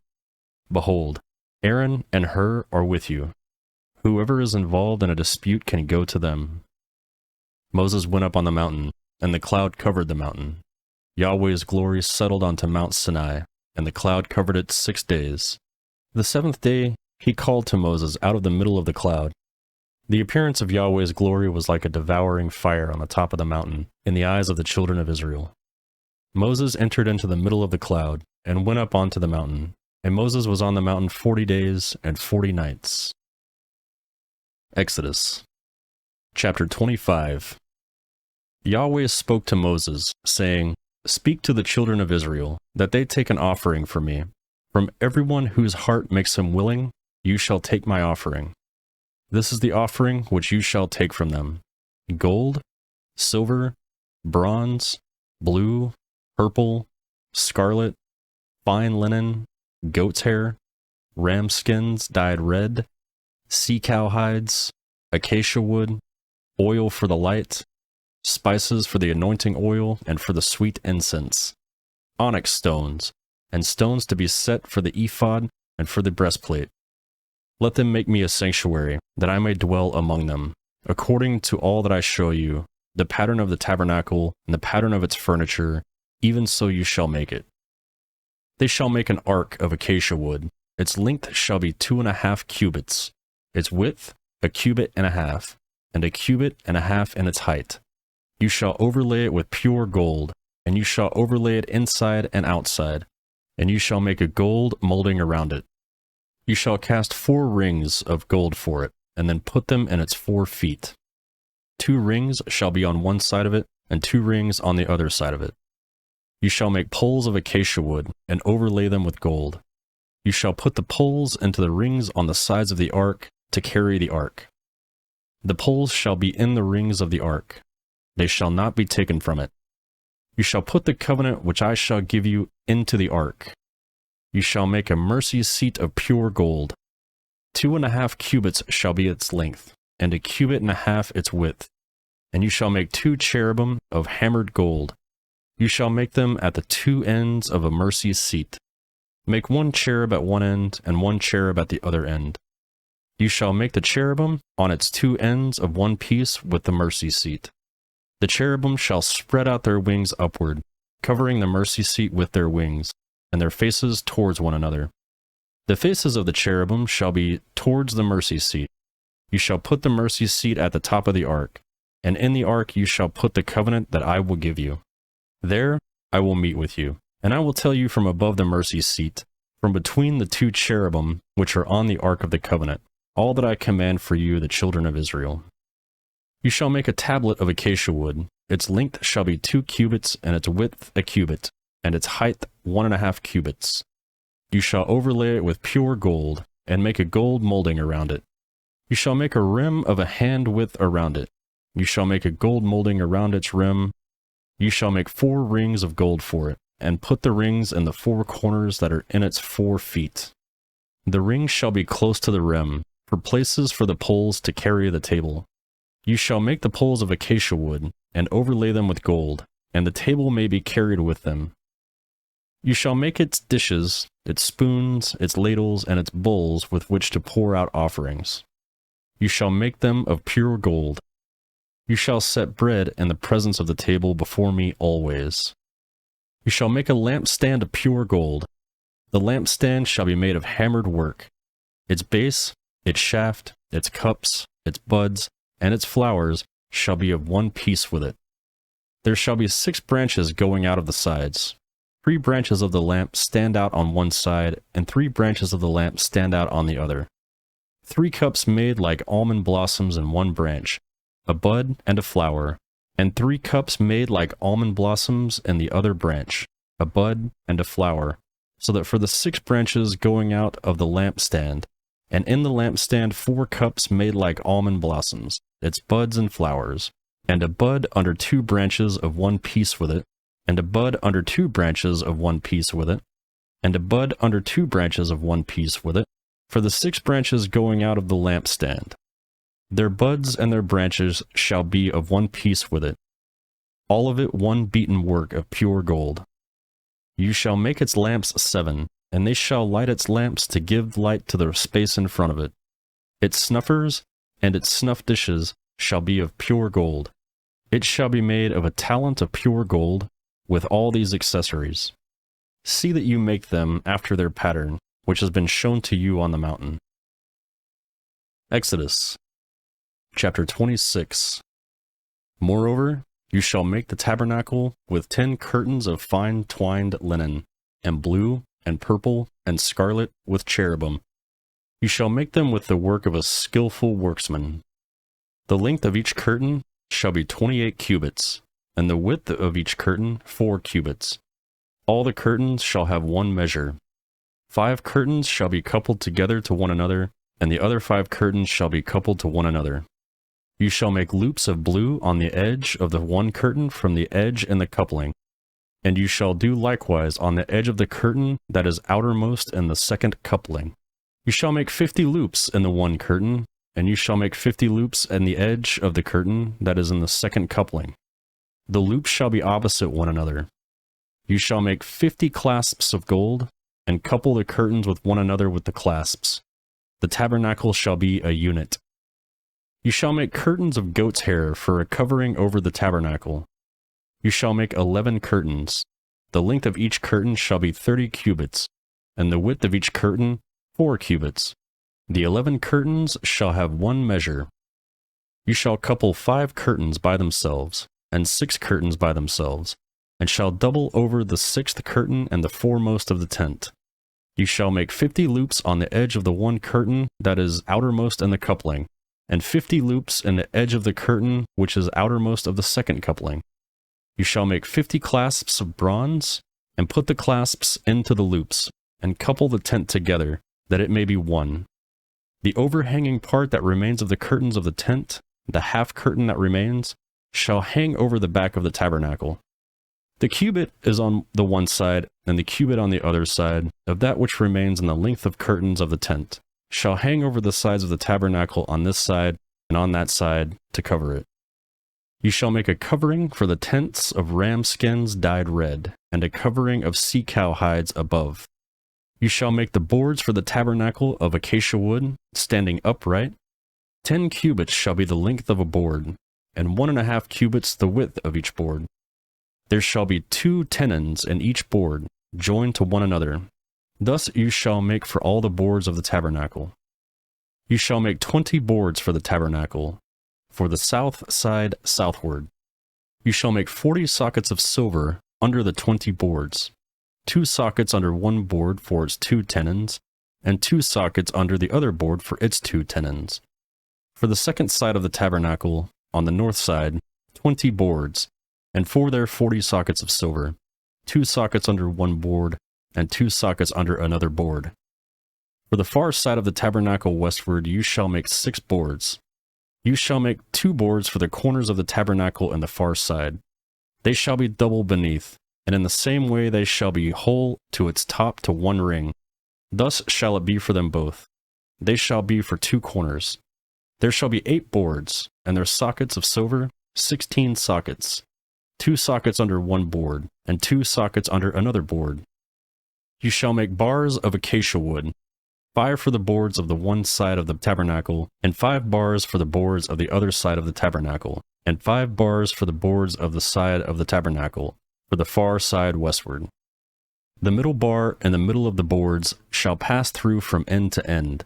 You shall overlay the boards with gold, and make their rings of gold for places for the bars. You shall overlay the bars with gold. You shall set up the tabernacle according to the way that it is shown to you on the mountain. You shall make a veil of blue, and purple, and scarlet, and fine twined linen, with cherubim. It shall be the work of a skillful workman. You shall hang it on 4 pillars of acacia overlaid with gold. Their hooks shall be of gold, on 4 sockets of silver. You shall hang up the veil under the clasps, and shall bring the ark of the covenant in there within the veil. The veil shall separate the holy place from the most holy of you. You shall put the mercy seat on the ark of the covenant in the most holy place. You shall set the table outside the veil, and the lampstand opposite the table on the sides of the tabernacle towards the south. You shall put the table on the north side. You shall make a screen for the door of the tent, of blue, and purple, and scarlet, and fine twined linen, the work of an embroiderer. You shall make for the screen 5 pillars of acacia, and overlay them with gold. Their hooks shall be of gold. You shall cast 5 sockets of bronze for them. Exodus chapter 27. You shall make the altar of acacia wood, 5 cubits long, and 5 cubits wide. The altar shall be square. Its height shall be 3 cubits. You shall make its horns on its 4 corners. Its horns shall be of one piece with it. You shall overlay it with bronze. You shall make it pots to take away its ashes, and its shovels, its basins, its meat hooks, and its fire pans. You shall make all the vessels of bronze. You shall make a granting for it of network of bronze. On the net, you shall make 4 bronze rings in the 4 corners. You shall put it under the ledge around the altar beneath, that the net may reach halfway up the altar. You shall take poles for the altar, poles of acacia wood, and overlay them with bronze. Its poles shall be put into the rings, and the poles shall be on 2 sides of the altar when carrying it. You shall make it hollow with planks. They shall make it as it has been shown to you on the mountain. You shall make the court of the tabernacle. For the south side southward, there shall be hangings for the court of fine twined linen, 100 cubits long on one side. Its pillars shall be 20, and their sockets 20 of bronze. The hooks of the pillars and their fillets shall be of silver. Likewise, for the length of the north side, there shall be hangings 100 cubits long, and its pillars 20, and their sockets 20 of bronze.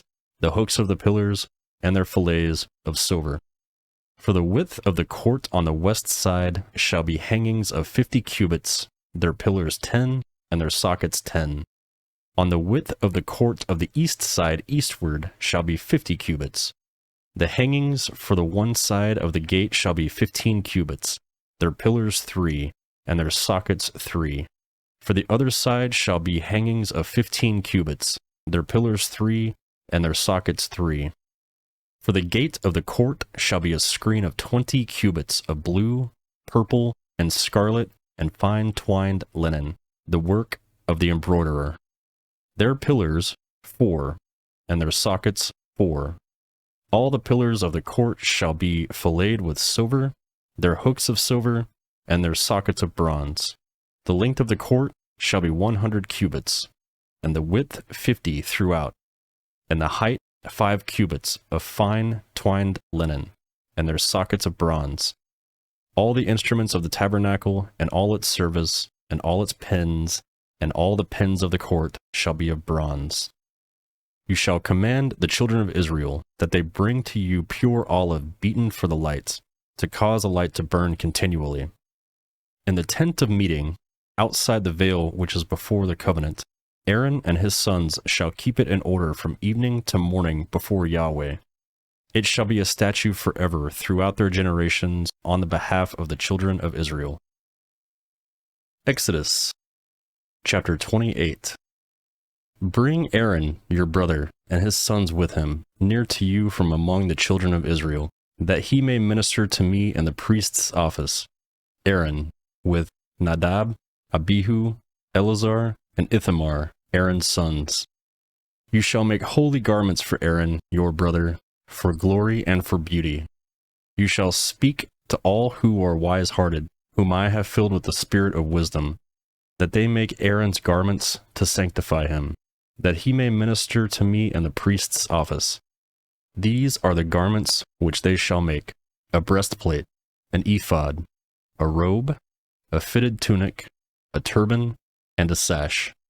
They shall make the holy garments for Aaron, your brother, and his sons, that they may minister to me in the priest's office. They shall use the gold, and the blue, and the purple, and the scarlet, and the fine linen. They shall make the ephod of gold, blue, purple, scarlet, and fine twined linen, the work of a skillful workman. It shall have 2 shoulder straps joined by the 2 ends of it, that it may be joined together. The skillfully woven band, which is on it, shall be like its work, and of the same piece, of gold, blue, purple, scarlet, and fine twined linen. You shall take 2 onyx stones, and engrave on them the names of the children of Israel, 6 of their names on the one stone, and the names of the 6 that remain on the other stone, in the order of their birth. With the work of an engraver in stone, like the engravings of a signet, you shall engrave the 2 stones, according to the names of the children of Israel. You shall make them to be enclosed in settings of gold. You shall put the 2 stones on their shoulder straps of the ephod, to be stones of memorial for the children of Israel. Aaron shall bear their names before Yahweh, on his 2 shoulders for memorial.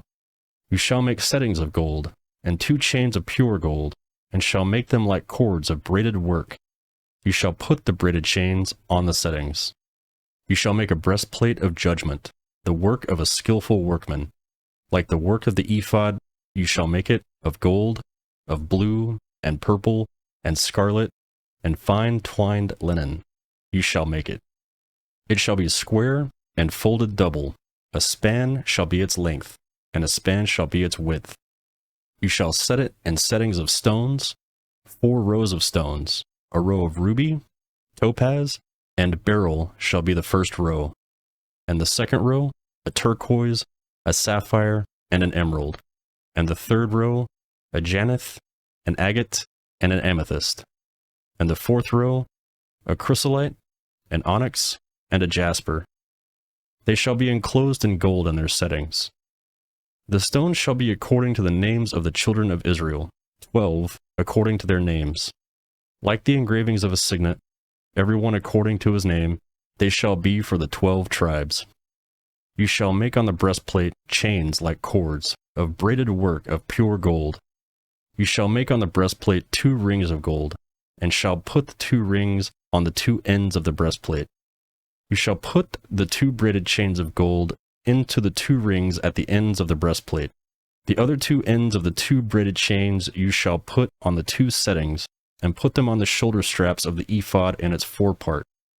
You shall make 2 rings of gold, and you shall put them on 2 ends of the breastplate, on its edge, which is on the side of the ephod inward.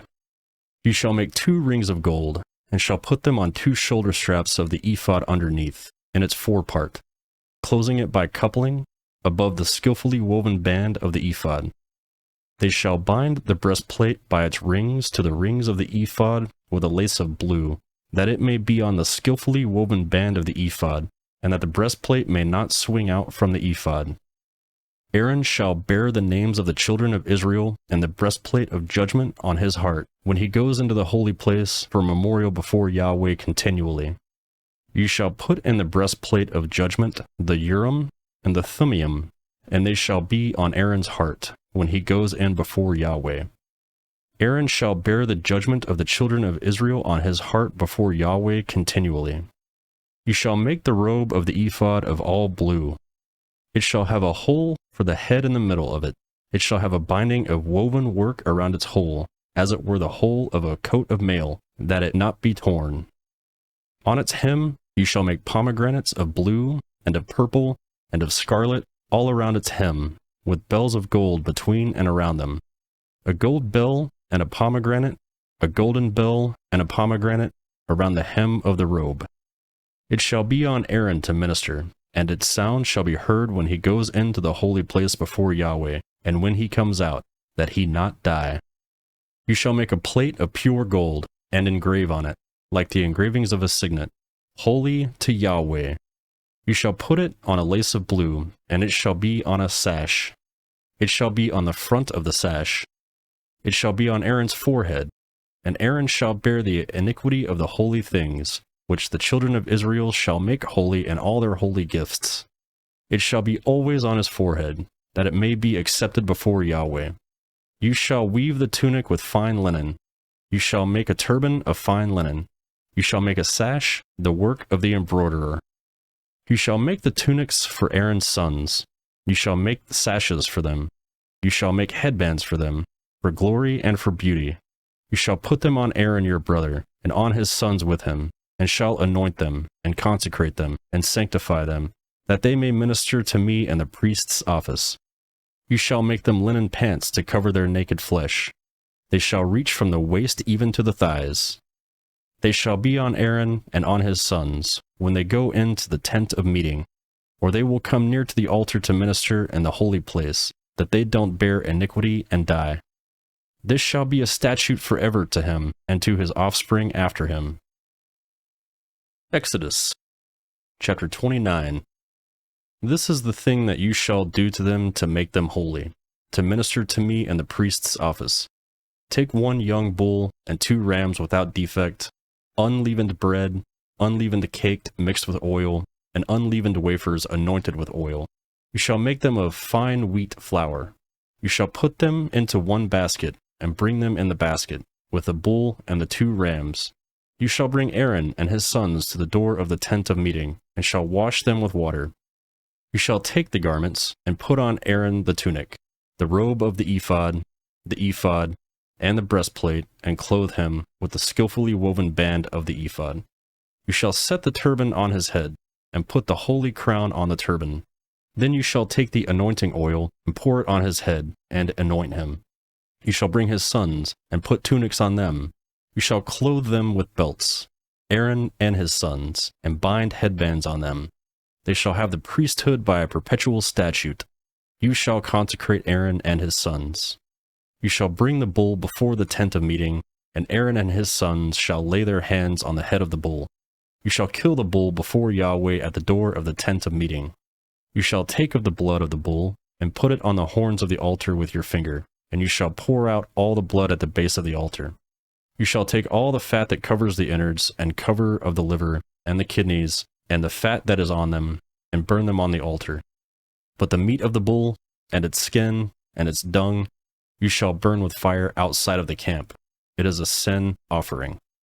You shall also take 1 ram, and Aaron and his sons shall lay their hands on the head of the ram.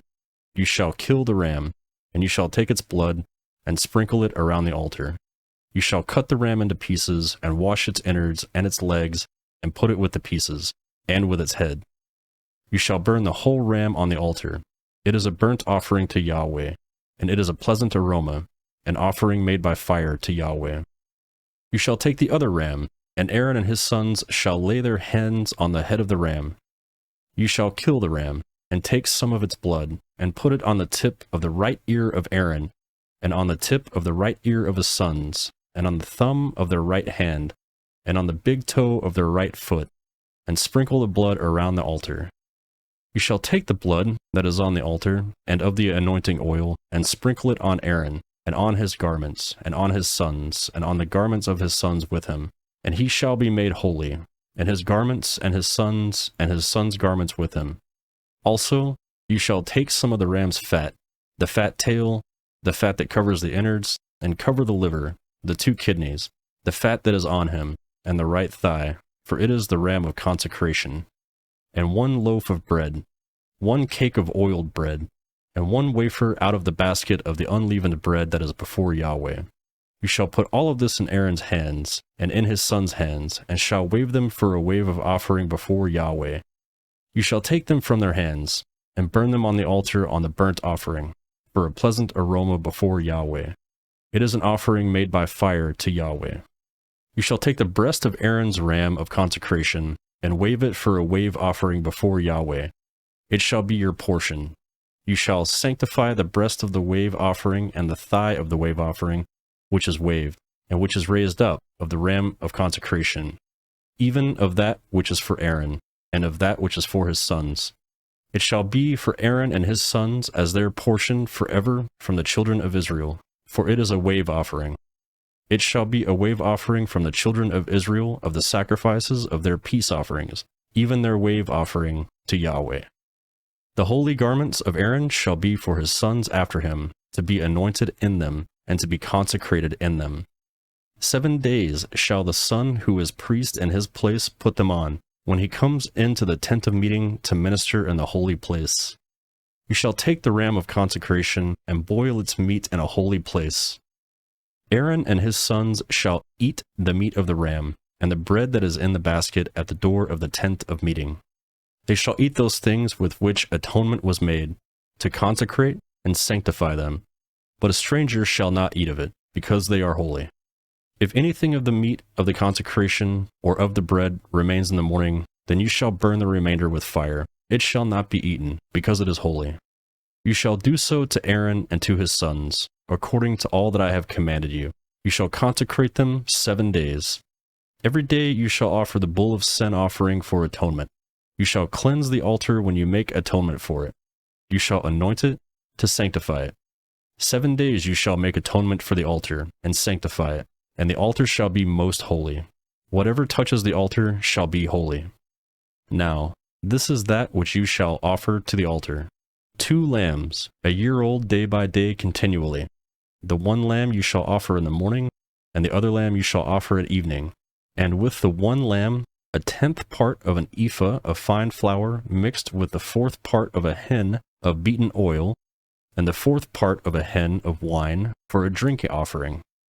The other lamb you shall offer at evening, and shall do it according to the meal offerings of the morning, and according to its drink offering, for a pleasant aroma, an offering made by fire to Yahweh. It shall be a continual burnt offering throughout your generations at the door of the tent of meeting before Yahweh, where I will meet with you, to speak with you there. There I will meet with the children of Israel, and the place shall be sanctified by my glory. I will sanctify the tent of meeting and the altar. I will also sanctify Aaron and his sons to minister to me in the priest's office. I will dwell among the children of Israel, and will be their God. They shall know that I am Yahweh their God, who brought them out of the land of Egypt, that I might dwell among them. I am Yahweh their God. Exodus chapter 30. You shall make an altar to burn the incense on. You shall make it of acacia wood. Its length shall be a cubit, and its width a cubit.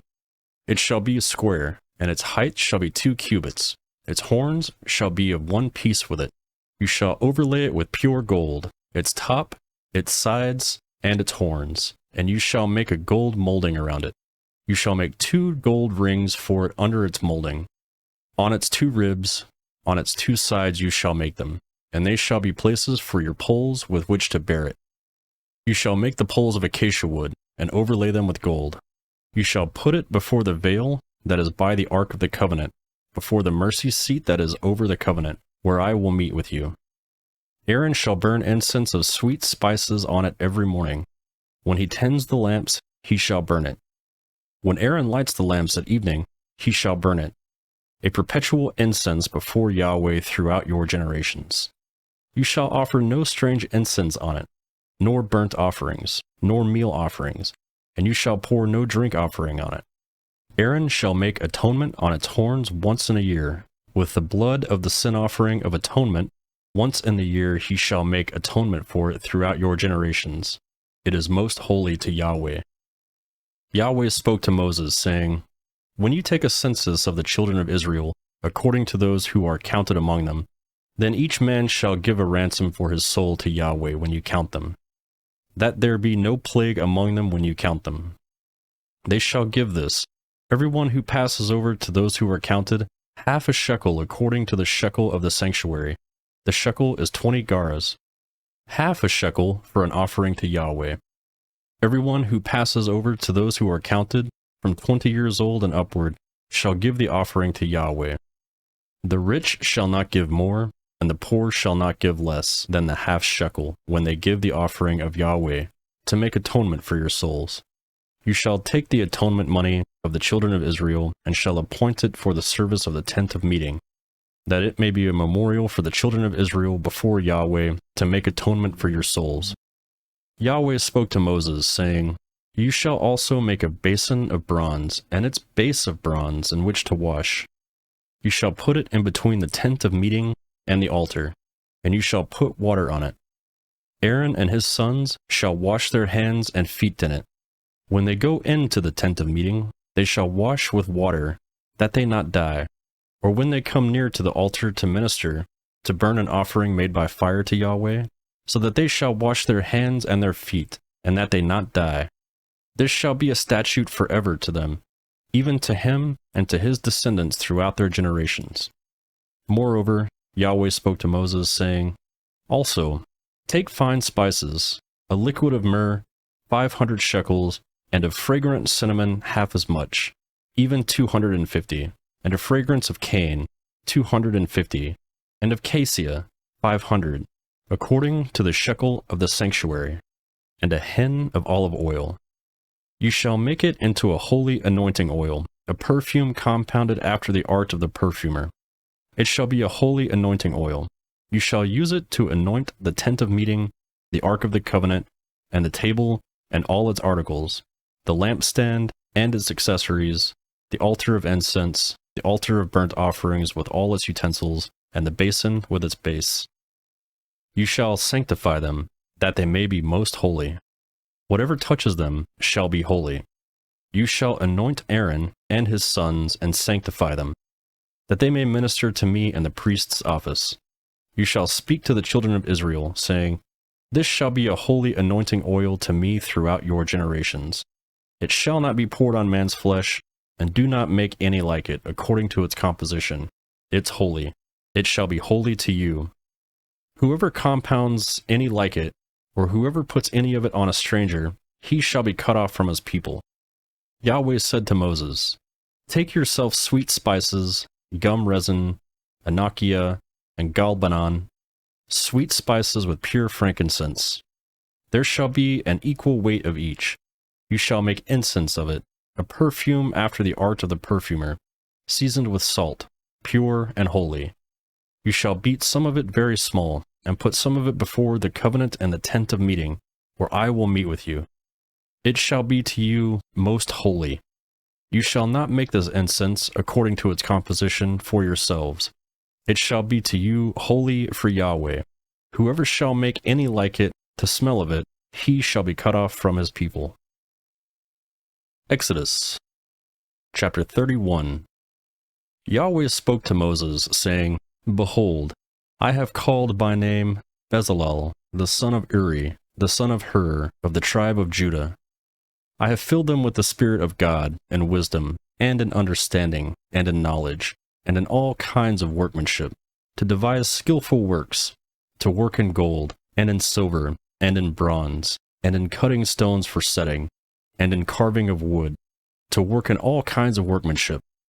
Behold, I myself have appointed him Aholiab, the son of Ashimach, of the tribe of Dan. And in the heart of all who are wise-hearted I have put wisdom, that they may make all that I have commanded of you: the tent of meeting, the ark of the covenant, the mercy seat that is on it, all the furniture of the tent, the tables and its vessels, the pure lampstand with all its vessels, the altar of incense, the altar of burnt offerings with its vessels, the basin of its base, the finely worked garments, the holy garments for Aaron the priest, the garments of the sons to minister in the priest's office, the anointing oil, and the incense of sweet spices for the holy place. According to all that I have commanded you, they shall do. Yahweh spoke to Moses, saying, Speak also to the children of Israel, saying, Most certainly you shall keep my Sabbaths, for it is a sign between you and me throughout your generations, that you know that I am Yahweh who sanctifies you. You shall keep the Sabbath therefore, for it is holy to you. Everyone who profanes it shall surely be put to death, for whoever does any work therein, that soul shall be cut off from among his people. 6 days shall work be done, but on the 7th day it is a Sabbath of solemn rest, holy to Yahweh. Whoever does any work on the Sabbath day shall surely be put to death. Therefore, the children of Israel shall keep the Sabbath, to observe the Sabbath throughout their generations, for a perpetual covenant. It is the sign between me and the children of Israel forever. For in 6 days Yahweh made heaven and the earth, and on the seventh day he rested, and it was refreshed. When he finished speaking with him on Mount Sinai, he gave Moses the 2 tablets of the covenant, stone tablets, written with God's finger. Exodus Chapter 32. When the people saw that Moses delayed coming down from the mountain, the people gathered themselves together to Aaron, and said to him, Come, make us gods, which shall go before us. For as for this Moses, the man who brought us up out of the land of Egypt, we don't know what has become of him. Aaron said to them, Take off the golden rings, which are in the ears of your wives, of your sons, and of your daughters, and bring them to me. All the people took off the golden rings which were in their ears, and brought them to Aaron. He received what they handed him, fashioned it with an engraving tool, and made it a molded calf.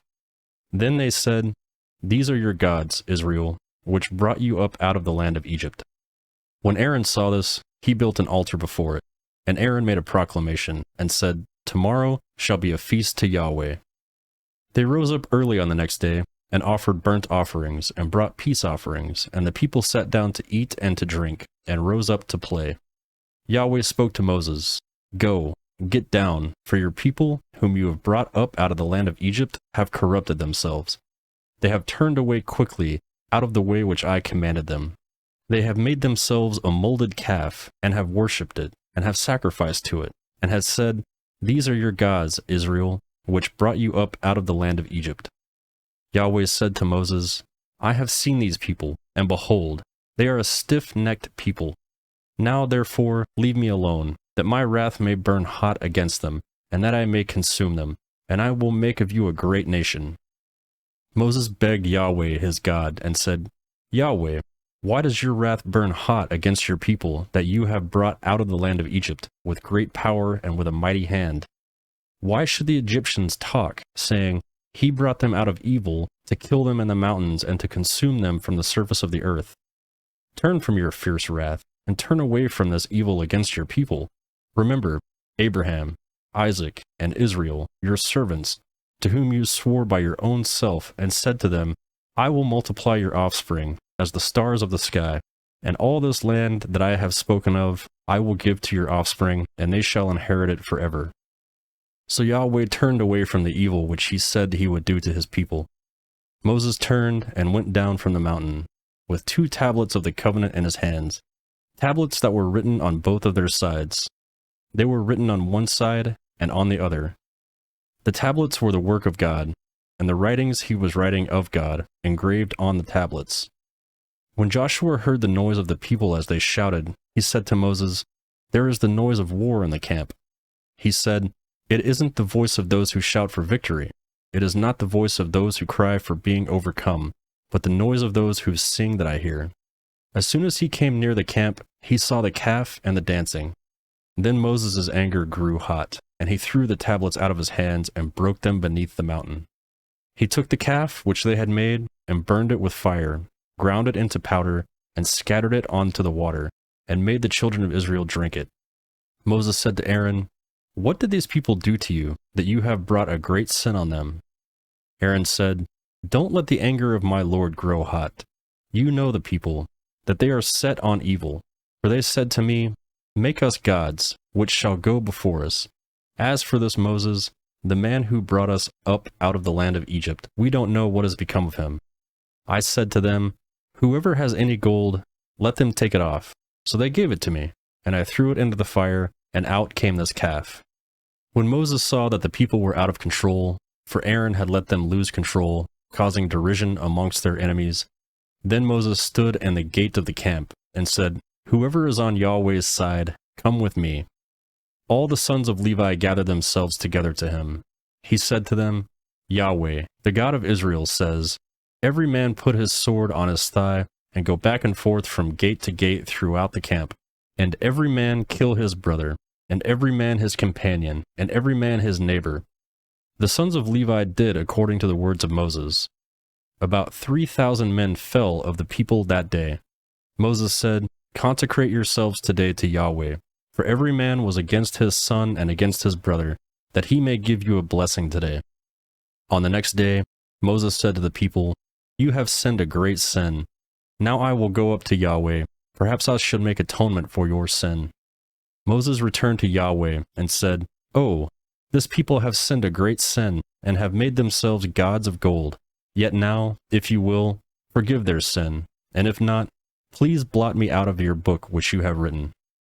Yahweh said to Moses, Whoever has sinned against me, I will blot him out of my book.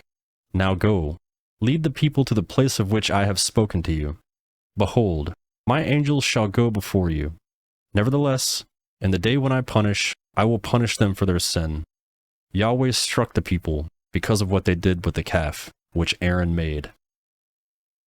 Exodus chapter 33.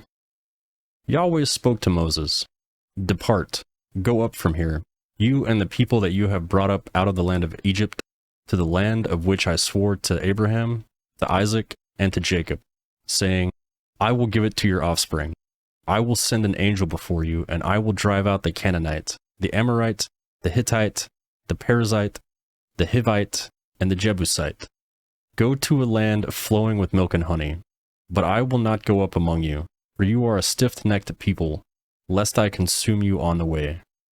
When the people heard this evil news, they mourned, and no one put on his jewelry. Yahweh said to Moses, Tell the children of Israel, You are a stiff-necked people. If I were to go up among you for one moment, I would consume you. Therefore, now take off your jewelry from you, that I may know what to do to you. The children of Israel stripped themselves of their jewelry from Mount Horeb onward. Now Moses used to take to the tent and pitch it outside camp, far away from the camp, and he called it the tent of meeting. Everyone who sought Yahweh went out to the tent of meeting, which was outside the camp. When Moses went out to the tent, all the people rose up and stood, everyone at their tent door, and watched Moses until he had gone into the tent. When Moses entered the tent, the pillar of cloud descended, and stood at the door of the tent, and Yahweh spoke with Moses. All the people saw the pillar of cloud stand at the door of the tent, and all the people rose up and worshipped, everyone at their tent door. Yahweh spoke to Moses face to face, as a man speaks to his friend. He turned again to the camp, but his servant, Joshua, the son of Nun, a young man, didn't depart from the tent.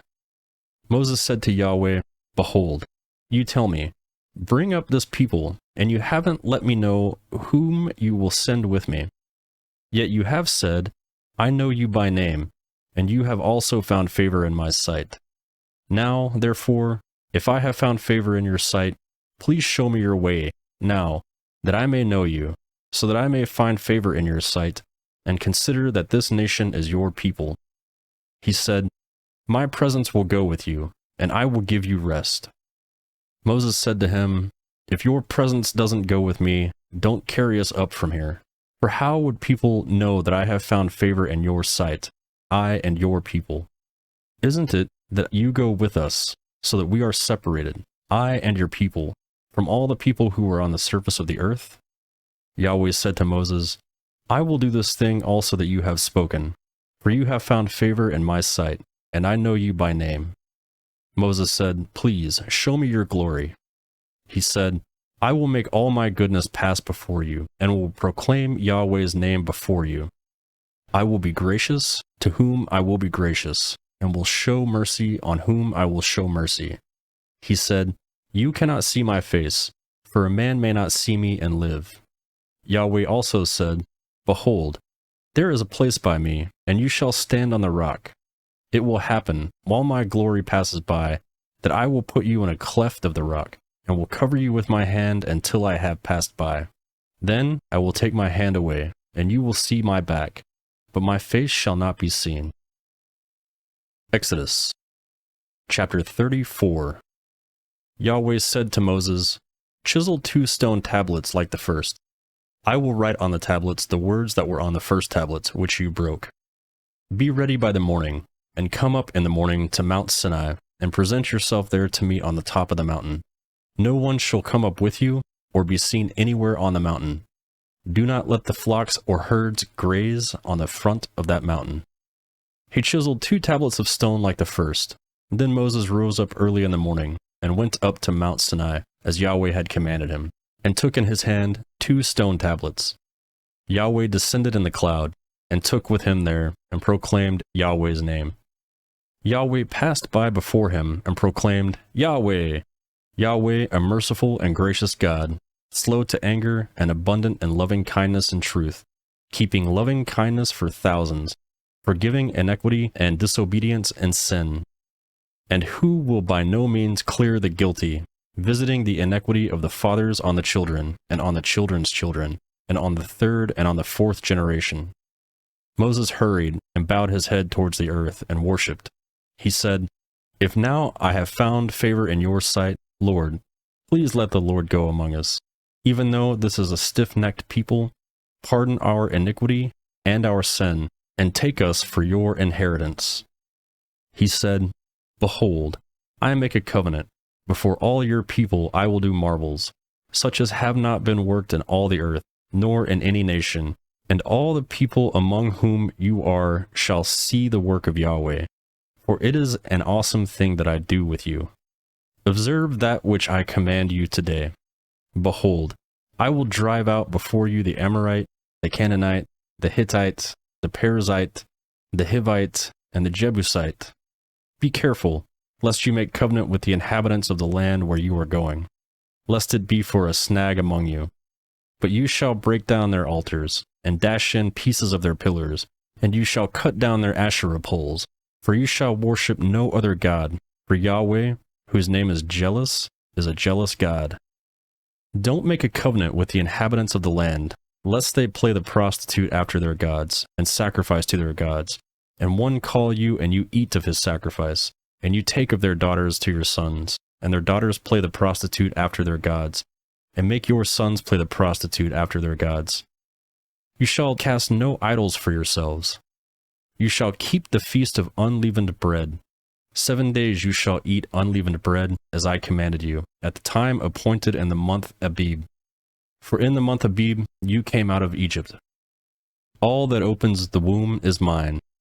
All your livestock that is male, the firstborn of cow and sheep. You shall redeem the firstborn of a donkey with a lamb. If you will not redeem it, then you shall break its neck. You shall redeem all the firstborns of your sons. None shall appear before me empty. 6 days you shall work, but on the 7th day you shall rest. In plowing time and in harvest you shall rest. You shall observe the feast of weeks with the first fruits of wheat harvest, and the feast of harvest at year's end. 3 times in the year all your males shall appear before the Lord Yahweh, the God of Israel. For I will drive out nations before you and enlarge your borders. Neither shall any man desire your land when you go up to appear before Yahweh, your God, 3 times a year. You shall not offer the blood of my sacrifice with leavened bread. The sacrifice of the feast of Passover shall not be left to the morning. You shall bring the first of the first fruits of your ground to the house of Yahweh your God. You shall not boil a young goat in its mother's milk. Yahweh said to Moses, Write these words, for in accordance with these words I have made a covenant with you and with Israel. He was there with Yahweh 40 days and 40 nights. He neither ate bread nor drank water. He wrote on the tablets the words of the covenant, the 10 commandments. When Moses came down from Mount Sinai with the 2 tablets of the covenant in Moses' hand, when he came down from the mountain, Moses didn't know that the skin of his face shone by reason of him speaking with him. When Aaron and all the children of Israel saw Moses, behold, the skin of his face shone, and they were afraid to come near him. Moses called to him, and Aaron and all the rulers of the congregation returned to him, and Moses spoke to them. Afterwards, all the children of Israel came near, and he gave them all the commandments that Yahweh had spoken with him on Mount Sinai. When Moses was done speaking with them, he put a veil on his face. But when Moses went before and Yahweh to speak with him, he took the veil off until he came out. And he came out and spoke to the children of Israel that which he was commanded. The children of Israel saw Moses' face, and that the skin of Moses' face shone. So Moses put the veil on his face again until he went in to speak with him. Exodus Chapter 35. Moses assembled all the congregation of the children of Israel and said to them, These are the words which Yahweh has commanded, that you should do them. 6 days shall work be done, but on the 7th day there shall be a holy day for you, a Sabbath of solemn rest to Yahweh. Whoever does any work in it shall be put to death. You shall kindle no fire throughout your habitations on the Sabbath day. Moses spoke to all the congregation of the children of Israel, saying, This is the thing which Yahweh commanded, saying, Take from among you an offering to Yahweh. Whoever is of a willing heart, let him bring it as Yahweh's offering: gold, silver, bronze, blue, purple, scarlet, fine linen, goat's hair, ram's skins dyed red, sea cow hides, acacia wood, oil for the light, spices for the anointing oil and for the sweet incense, onyx stones, and stones to be set for the ephod and for the breastplate.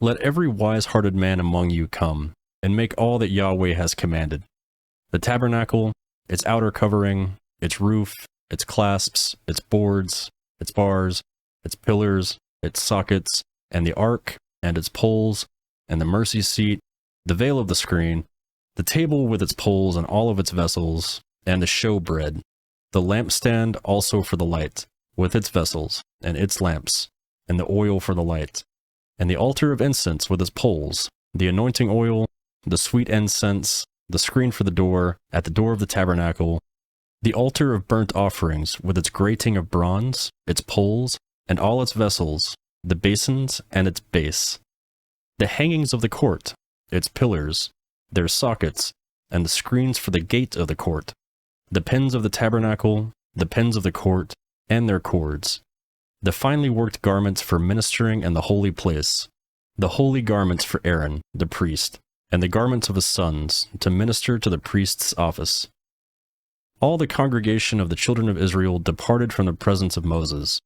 They came, everyone whose heart stirred him up, and everyone whom his spirit made willing, and brought Yahweh's offering for the work of the tent of meeting, and for all its service, and for the holy garments. They came, both men and women, as many as were willing-hearted, and brought brooches, earrings, signet rings, and armlets, all jewels of gold, even every man who offered an offering of gold to Yahweh. Everyone with whom was found blue, purple, scarlet, fine linen, goat's hair, ram skins dyed red, and sea cow hides brought them. Everyone who offered an offering of silver and bronze brought Yahweh's offering, and everyone with whom was found acacia wood for any work of the service brought it. All the women who were wise-hearted spun with their hands, and brought that which they had spun, the blue, the purple, the scarlet, and the fine linen. All the women whose hearts stirred them up in wisdom spun the goat's hair. The rulers brought the onyx stones, and the stones to be set for the ephod and for the breastplate, with the spice and the oil for the light, and for the anointing oil, and for the sweet incense. The children of Israel brought a free will offering to Yahweh, every man and woman whose heart made them willing to bring for all the work, which Yahweh had commanded to be made by Moses. Moses said to the children of Israel, Behold, Yahweh has called by name Bezalel, the son of Uri, the son of Hur, of the tribe of Judah. He has filled him with the Spirit of God and wisdom, and understanding, and knowledge, and in all kinds of workmanship, and to make skillful works, to work in gold, and silver, and bronze, and cutting of stones for setting, and in carving of wood, to work in all kinds of skillful workmanship. He has put in his heart that he may teach, both he and Oholab, the son of Ishmael, of the tribe of Dan. He has filled them with wisdom of heart to work all kinds of workmanship, of the engraver, of the skillful workman, of the embroiderer, in blue, and purple, and scarlet, and in fine linen, and of the weaver, even of those who do any workmanship, and of those who make skillful works. Exodus Chapter 36. Bezalel and Oholib shall work with every wise-hearted man in whom Yahweh has put wisdom and understanding to know how to do all the work for the service of the sanctuary, according to all that Yahweh has commanded. Moses called Bezalel and Oholab and every wise-hearted man in whose heart Yahweh had put wisdom, and even everyone whose heart stirred him up to come to the work. They received from Moses all the offerings which the children of Israel had brought for the work of the service of the sanctuary, with which to make it. They kept bringing freewill offerings to him every morning. All the wise men who performed all the work of the sanctuary, each came from his work which he did. They spoke to Moses, saying, "The people have brought much more than enough for the service of the work which Yahweh commanded to make." Moses gave a commandment, and they caused it to be proclaimed throughout the camp, saying, "Let neither man nor woman make anything else for the offering for the sanctuary," so that the people were restrained from bringing. For the stuff they had was sufficient to do all the work, and too much. All the wise-hearted men among those who did the work made the tabernacle with 10 curtains of fine twined linen, blue, purple, and scarlet. They made them with cherubim, the work of a skillful workman. The length of each curtain was 28 cubits, and the width of each curtain 4 cubits. All the curtains had one measure. He coupled 5 curtains to one another, and the other 5 curtains he coupled with another. He made loops of blue on the edge of one curtain from the edge of the coupling. Likewise, he made in the edge of the curtain that was outermost in the second coupling. He made 50 loops in the one curtain, and he made 50 loops in the edge of the curtain that was in the second coupling. The loops were opposite to one another. He made 50 clasps of gold, and coupled the curtains to one another with clasps, so that the tabernacle was a unit. He made curtains of goat's hair for a covering over the tabernacle. He made them 11 curtains. The length of each curtain was 30 cubits, and 4 cubits the width of each curtain. The 11 curtains had one measure. He coupled 5 curtains by themselves, and 6 curtains by themselves. He made 50 loops on the edge of the curtain that was the outermost in the coupling. He made 50 loops on the edge of the curtain that was on the outermost in the second coupling. He made 50 clasps of bronze to couple the tent together, that it might be a unit. He made a covering for the tent of ram skins dyed red, and a covering of sea cow hides above. He made the boards for the tabernacle of acacia wood, standing up.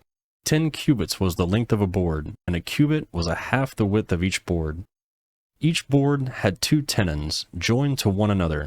He made all the boards of the tabernacle this way. He made the boards for the tabernacle, 20 boards for the south side southward. He made 40 sockets of silver under the 20 boards, 2 sockets under one board for its 2 tenons, and 2 sockets under another board for its 2 tenons. For the second side of the tabernacle, on the north side, he made 20 boards, and there 40 sockets of silver, 2 sockets under one board, and 2 sockets under another board. For the far part of the tabernacle, westward, he made 6 boards. He made 2 boards for the corners of the tabernacle in the far part. They were double beneath, and in the same way they were all the way to its top to one ring. He did this to both of them in the 2 corners. There were 8 boards and their sockets of silver, 16 sockets, under every board 2 sockets. He made bars of acacia wood, 5 for the boards of the one side of the tabernacle, and 5 bars for the boards of the other side of the tabernacle, and 5 bars for the boards of the tabernacle for the hinder part westward. He made the middle bar to pass through the middle of the boards from one end to the other. He overlaid the boards with gold, and made their rings of gold as places for the bars, and overlaid the bars with gold. He made the veil of blue, purple, scarlet, and fine twined linen with cherubim. He made it to the work of a skillful workman. He made 4 pillars of acacia for it, and overlaid them with gold. Their hooks were of gold. He cast 4 sockets of silver for them. He made a screen for the door of the tent, of blue, purple, scarlet, and of fine twined linen, the work of an embroiderer, and the 5 pillars of it with their hooks. He overlaid their capitals and their fillets with gold, and their 5 sockets were of bronze. Exodus Chapter 37. Bezalel made the ark of acacia wood. Its length was 2.5 cubits, and its width 1.5 cubits, and 1.5 cubits its height. He overlaid it with pure gold, inside and outside, and made a molding of gold for it around it. He cast 4 rings of gold for it in its 4 feet, 2 rings on its one side, 2 rings on its other side. He made poles of acacia wood and overlaid them with gold. He put the poles into the rings on the side of the ark to bear the ark. He made a mercy seat of pure gold. Its length was 2.5 cubits, and 1.5 cubits was its width. He made 2 cherubim of gold. He made them of beaten work at the 2 ends of a mercy seat, 1 cherub at the one end, and 1 cherub at the other end. He made the cherubim of one piece, with the mercy seat as its 2 ends. The cherubim spread out their wings above, covering the mercy seat with their wings, and their faces toward one another.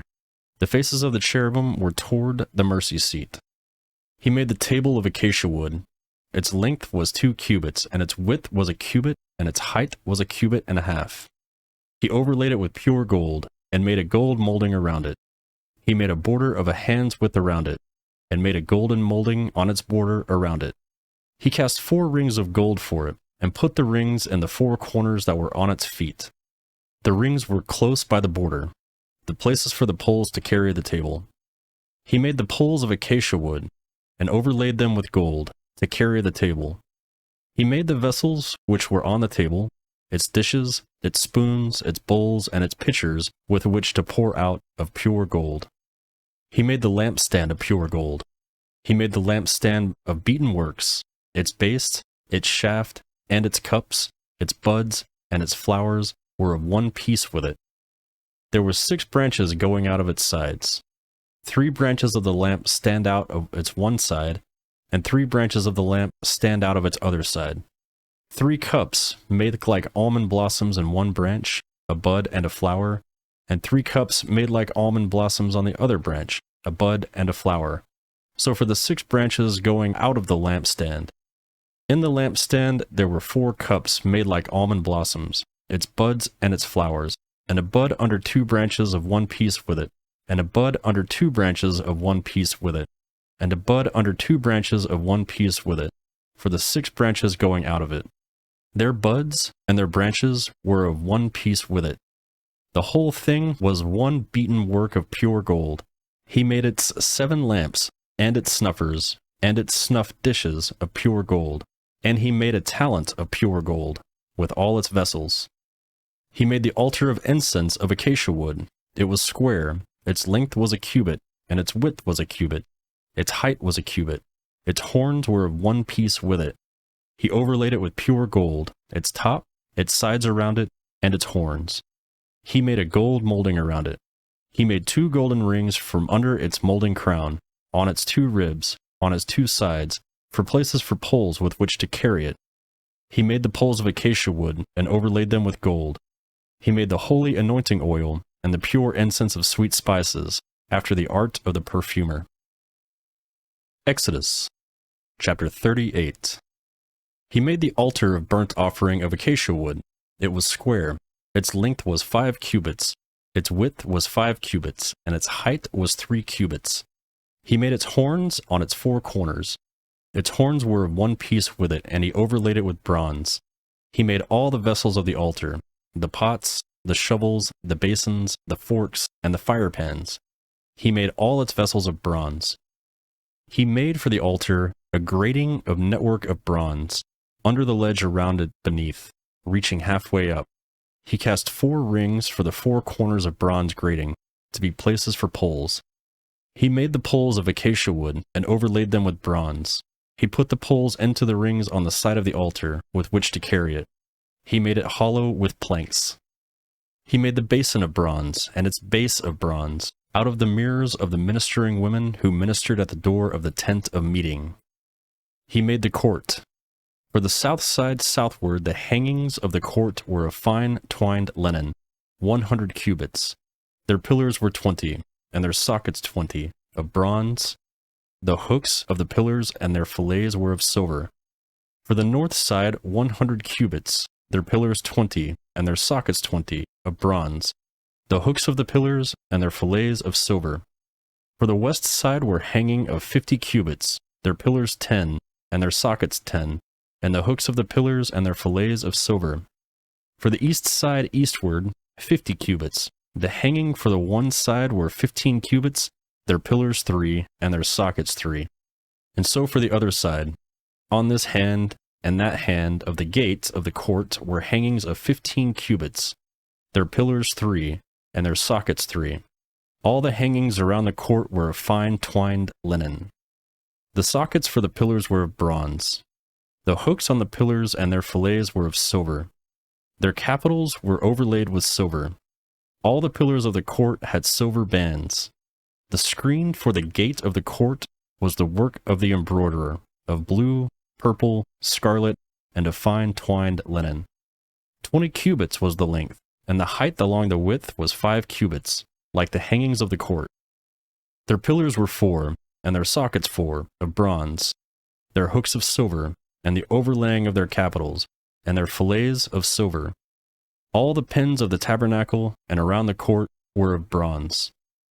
These are the amounts of materials used for the tabernacle, even the tabernacle of the testimony, as they were counted, according to the commandment of Moses, for the service of the Levites, by the hand of Ithamar, the son of Aaron the priest, Bezalel, the son of Uri, the son of Hur, of the tribe of Judah, made all that Yahweh commanded of Moses. With him, Oholiab, the son of Ishmaach, of the tribe of Dan, an engraver, and a skillful workman, and an embroiderer, in blue, and purple, and scarlet, and in fine linen.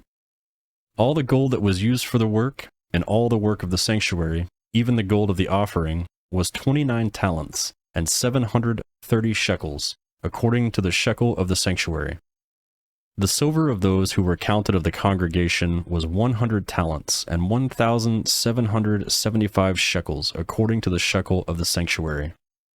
A bekah, a head, that is, half a shekel, according to the shekel of the sanctuary, for everyone who passed over to those who were counted, from 20 years old and upward, for 603,550 men. The 100 talents of silver were for casting the sockets of the sanctuary and the sockets of the veil. 100 sockets for the 100 talents, 1 talent per socket. From the 1,775 shekels, he made hooks for the pillars, overlaid their capitals, and made fillet with them. The bronze of the offering was 70 talents, and 2,400 shekels.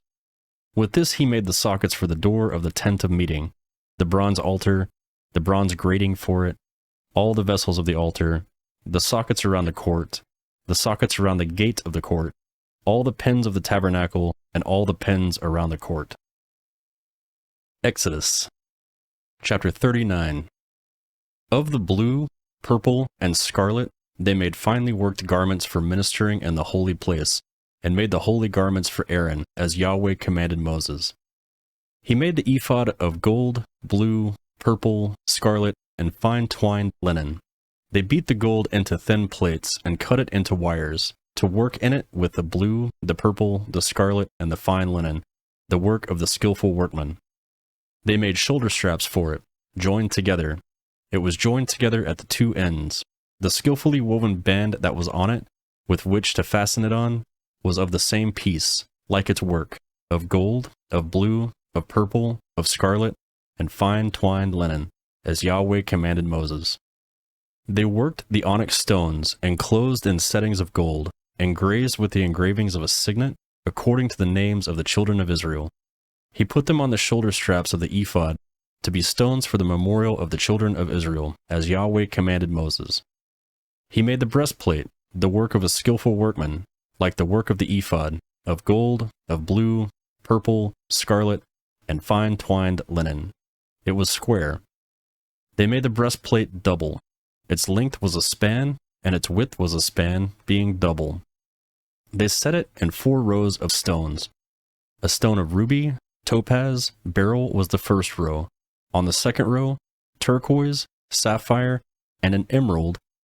On the third row, a jacinth, an agate, an amethyst, and on the fourth row, a chrysolite, an onyx, and a jasper. They were enclosed in gold settings. The stones were according to the names of the children of Israel, 12, according to their names, like the engravings of a signet, everyone according to his name, for the 12 tribes. They made on the breastplate chains like cords, of braided works of pure gold. They made 2 settings of gold, and 2 gold rings, and put the 2 rings on the 2 ends of the breastplate. They put the 2 braided chains of gold and the 2 rings at the ends of the breastplate. The other 2 ends of the other 2 braided chains they put on the 2 settings, and put them on the shoulder straps of the ephod in front. They made 2 rings of gold, and put them on the 2 ends of the breastplate on its edge, which was towards the side of the ephod inward. They made 2 more rings of gold, and put them on the 2 shoulder straps of the ephod underneath, in its front, close by its coupling, above the skillfully woven band of the ephod. They bound the breastplate by its rings to the rings of the ephod with a lace of blue, that it might be on skillfully woven band of the ephod, and that the breastplate might not come loose from the ephod, as Yahweh commanded Moses. He made the robe of the ephod of woven work, all of blue. The opening of the robe in the middle of it was like an opening of a coat of mail, with a binding around its opening, that it should not be torn. They made on the skirts of the robe pomegranates of blue, purple, scarlet, and twined linen. They made bells of pure gold, and put the bells between the pomegranates around the skirts of the robe, between the pomegranates, a bell and a pomegranate, a bell and a pomegranate, around the skirts of the robe, to minister in, as Yahweh commanded Moses.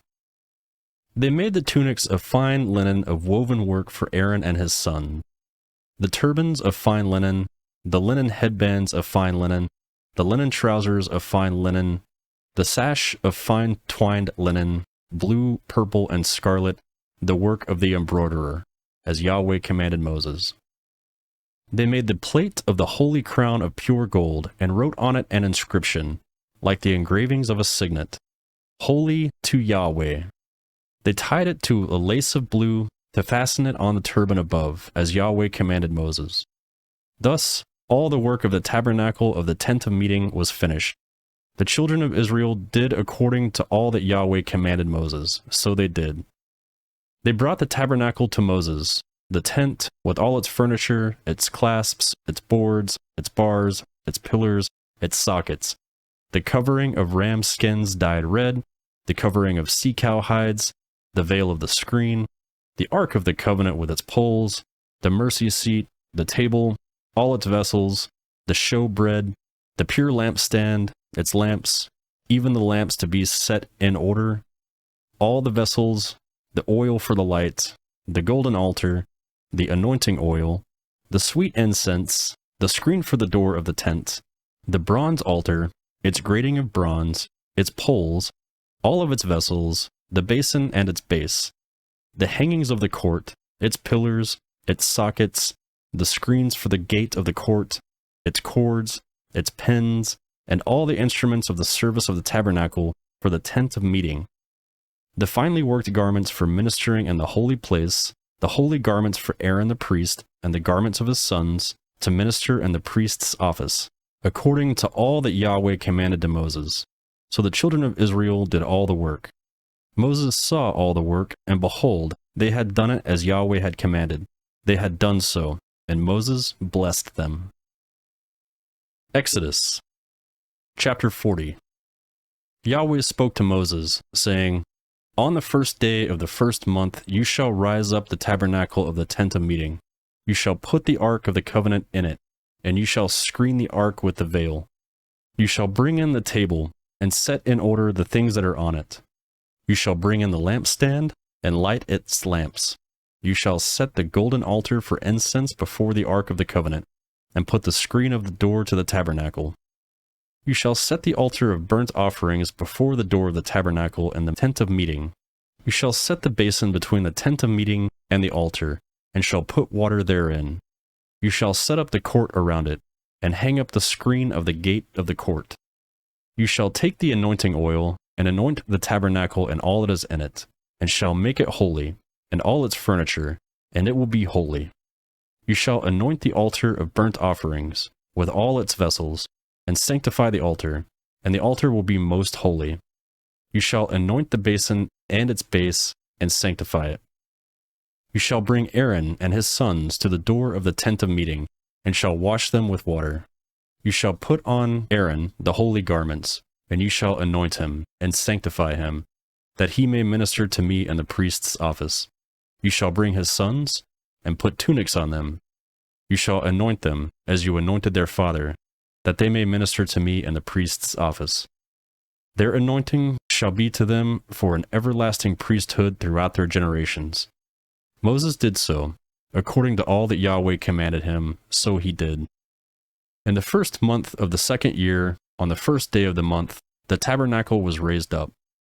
Moses raised up the tabernacle, and laid its sockets, and set up its boards, and put in its bars, and raised up its pillars.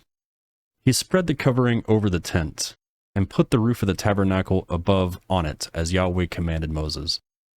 He took and put the covenant into the ark, and set the poles on the ark, and put the mercy seat above the ark. He brought the ark into the tabernacle, and set up the veil of the screen, and screened the ark of the covenant, as Yahweh commanded Moses. He put the table in the tent of meeting, on the north side of the tabernacle, outside of the veil. He set up the bread in order on it before Yahweh, as Yahweh commanded Moses. He put the lampstand in the tent of meeting, opposite the table, on the south side of the tabernacle. He lit the lamps before Yahweh, as Yahweh commanded Moses. He put the golden altar in the tent of meeting before the veil, and he burned incense of sweet spices on it, as Yahweh commanded Moses. He put up the screen of the door to the tabernacle. He set the altar of burnt offering at the door of the tabernacle of the tent of meeting, and offered on it the burnt offerings and the meal offering, as Yahweh commanded Moses. He set the basin between the tent of meeting and the altar, and put water therein, with which to wash. Moses and Aaron and his sons washed their hands and their feet there. When they went into the tent of meeting, and when they came near to the altar, they washed, as Yahweh commanded Moses. He raised up the court around the tabernacle and the altar, and set up the screen of the gate of the court. So Moses finished the work. Then the cloud covered the tent of meeting, and Yahweh's glory filled the tabernacle. Moses wasn't able to enter into the tent of meeting, because the cloud stayed on it, and Yahweh's glory filled the tabernacle. When the cloud was taken up from over the tabernacle, the children of Israel went onward, throughout all their journeys. But if the cloud wasn't taken up, then they didn't travel until the day that it was taken up. For the cloud of Yahweh was on the tabernacle by day, and there was fire in the cloud by night, in the sight of all the house of Israel throughout all their journeys.